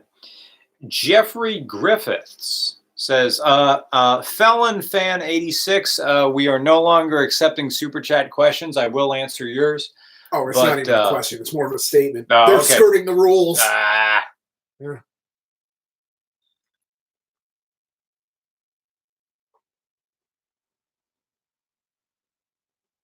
And then Monkey says, check your email, Manual V Wagon. Yeah, well, you know. I'm scrolling back to find where the next question is. That's what the email is for. Jeffrey Griffiths. Thank you for your donation, sir. Hey, Roman, I've been going to karaoke night. Or, excuse me. Oh, it is a Roman question. Excuse me. Hey, Roman, I'm going to karaoke tonight, and theme is Royal Trash. I'm going to sing Beverly Hills by Weezer, but do you have any suggestions? Well, it depends on what you mean by Royal Trash. I mean, is it bands with like a royal... Like, I have no idea what that theme means, because obviously if you say royal, like the first thought is Queen or something along those lines, but if you try to sing Freddie Mercury, like, you're out of your goddamn mind. Yeah. Like, you can't do it. Like, it can't be done. Like, I can't... Even their easy song, like, if it's, like, the Flash Gordon theme. Like, you know, you can't even do that. It's Sheer Heart Attack, maybe. Yeah. That's still high. Or I'm in love with my car. Like, it's just... But even then, it's like... Bicycle, you need two people. Yeah. Oh gosh. Oh God. When I was at the Lane Auto Museum, they do have a bicycle section. And they had fucking bicycle playing. It's on the nose. Oh no. It's just I don't know. You just why? As far I'm as unplugging the mixer. Yeah. As far as suggestions go, I've got fat loads of nothing. I can only tell you what I would do, which is I would probably completely ignore the theme, even though the idea of themes are exciting to me because it makes me try to be more creative and think outside the box. But I am a real American. Fight for the. All you gotta do is have a shirt and Sharpie Royal Rumble on it. Yeah. And then just sing that song. Yeah. Get a bandana, you're good. Yeah. Why not do Real American by Rick Derringer? Sure. It's just like when you can't really go wrong with. Well, I mean, there are many ways you could go wrong with the Hulkster, but like at the end of the day. The song is still pure. Yeah. Its message is still pure. It still works in 2019 with, eagles and flags and... There was this one moment on the Joe Rogan podcast where they talked about... It was one of those stories where the guy jumps in the lion enclosure and the line fucks them up. It's like, what did you think was going to happen? But then they started talking. It was like they were either drinking or they were high. Like, and it was one of those moments where you wish you were on the podcast and could chime in. Yeah. And it's like, okay, if the lion came in, what would his walk-on song be? And no one could think of anything. And it's either going to be a John Cena theme or I am a like Lions walk-on song. I love the idea of it coming out to John Cena's theme. Or, you know, it's coming along. Yeah. It's gonna be what's gonna be. Not Ben 101 says, which coffee is best coffee? Oh, okay. I'm going. Well, I don't know how much of a deep cut this actually is, but Seattle's Best. Like I mean, that was the coffee that I drank all the time in undergrad, and it was always good to me. Brought me on a nice and easy high. Didn't overload me with the sort of caffeinated wilderness of my brain. Also, I was in a class where the cafe was right near the forum where I had my class, and is it? Did they serve it in like a dining hall or something? Or no, some buildings would just have like a cafe. Like, okay, and I'm talking about like Penn State main campus. So we go in, and the forum classroom. This was during a period where we were classes were being accosted by the notorious Chicken Man, who it's a student who basically ran around in a chicken costume and would burst in on classes and just kind of be disruptive for all of 7 seconds and then leave. And so, everyone had a Chicken Man story for whatever reason. I'm just like, well, Chicken Man showed up in my class today. And it's like, well, he showed up in that class before. No, but he showed up in the 3 o'clock one. Like mine was. How did he get away? Or did no one care? No one cared. Like, what are they gonna do? Like, he was in and out to the point where, like, and it's not like a high school where if that had happened, no one would talk about anything else for the rest of the class. Yeah. This was literally, all right, Chicken Man's here, he's gone, we're back to learning about anthropology. It's just like one of those things of, that was strange. All right, well, what a weird thing to have happen. So yeah, it's just the Seattle's Best coffee. It just brings back a lot of good memories, and I enjoy their product. And strangely enough, I haven't had it in a really long time because I just haven't. So, yeah. Wonder if Kutztown sold it. I got a snap. I wonder if it's a. How do you get snaps? I have never effed with Snapchat ever. Oh my god! Is it worth my time? Well, not really, no. Right. But this girl who snapped me, it's a screenshot of like a set of antique, furniture that she's getting, but she's snapping it to me, and her phone is at 6%. I'm like, why are you snapping me this? I'm gonna charge your phone. Your phone.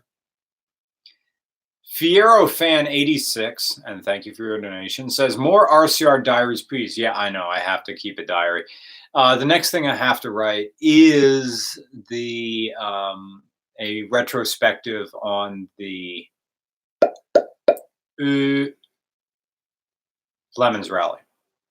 Also, love the Noir Fiero video. Yeah, we'll try to do another one of those. And thank you for your donation, sir. Scrolling. Well, they're talking about Chicken Man, so we're getting to the end here. We are. Yeah. And I'm at the end. Yep, Lane. I remember when Snap was below even the mainstream noise. Okay. We've reached the end of the Super Chats. Thank you so much for everybody who has donated. It is 9:30 at night. I'm not sure if I want snacks or not. See, I can't really drive that Evolution 9 at night because the headlights are so low. Yeah. I kind of want to go out and cruise. Can't eat sheets, got to eat healthy. do I have meat thawed? I could just eat chicken, like just cook some chicken. That's healthy. Like chicken and vegetables is healthy in itself. Yeah, just make the stuff that you have here so you don't have to go anywhere. Yeah. I mean, you already had like, well, whatever you'd like to add. I had 3 martinis. Yeah, so that's so like you're not going anywhere unless you're walking. Unless I'm walking to the store. To the store, which I mean, you know, it's pan-fried chicken, plain fried chicken. There's all sorts of wonderful things you can do with chicken.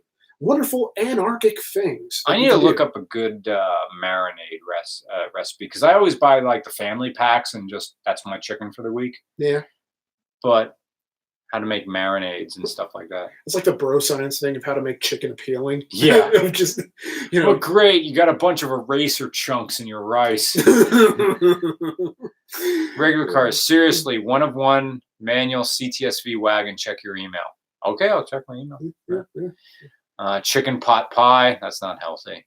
Yeah, no. That's just it's like, also don't freeze it. Well, I gotta because I buy like the $10 big things of steroid injected breasts. Yeah. And I usually eat 1 or 2 of those a day. Mm. What is the official car of Pat Toomey? Oh shit. I don't even know where to start. Did he have a 911 or something like that? Because that's going way back to the early 90s. A politician from Pennsylvania. This guy keeps asking the same one. Make more videos with analogies. I thought we'd do that a lot. I mean, well, I think along the lines of things that uncomplicate the complicated things of cars, in the sense that I forget what video it was, but you took coffee in a water bottle and were explaining like that was the SW20. Yeah. So it's kind of that sort of thing. Of it's, I don't necessarily think they mean analogies like. I don't know, it's colder than Loaded Lux's 3rd round against Calico. And that's a deep cut reference. Well, okay, maybe not a deep cut to those who get it, but it is what it is. I only have 4 new emails or 5 new emails. One's from James, THVO Camp. Oh, that's a thing to do later. Henry Schraff, Crosstrek Hybrid in Rochester. Jimmy Chan, CBR 600RR, Richmond, Virginia. Jakey Gentile, 1979 Trans Am, nice. Connecticut, and then Rec for the March meetup question from the live stream. So that's all the emails I have. Dodge Rampage, yes. Maybe there's an alternate universe where this is a plane review channel. Well, all we got to get is Tony Airlines back. He had like yesterday free and today. He went to the Philly Auto Show for 2 days. I was supposed to meet up with him on Tuesday, but the thing, like, I just wasn't able to get there. Yeah. So yeah, it's. But I do plan on going this weekend. I don't know if I'm going Saturday or Sunday. But I do plan on going to film something. Even if it's just like a short video, or whatever. Because I love conventions. I love things. It's funny. Action News was there last Saturday live, and I'm just thinking like the tune. Yeah.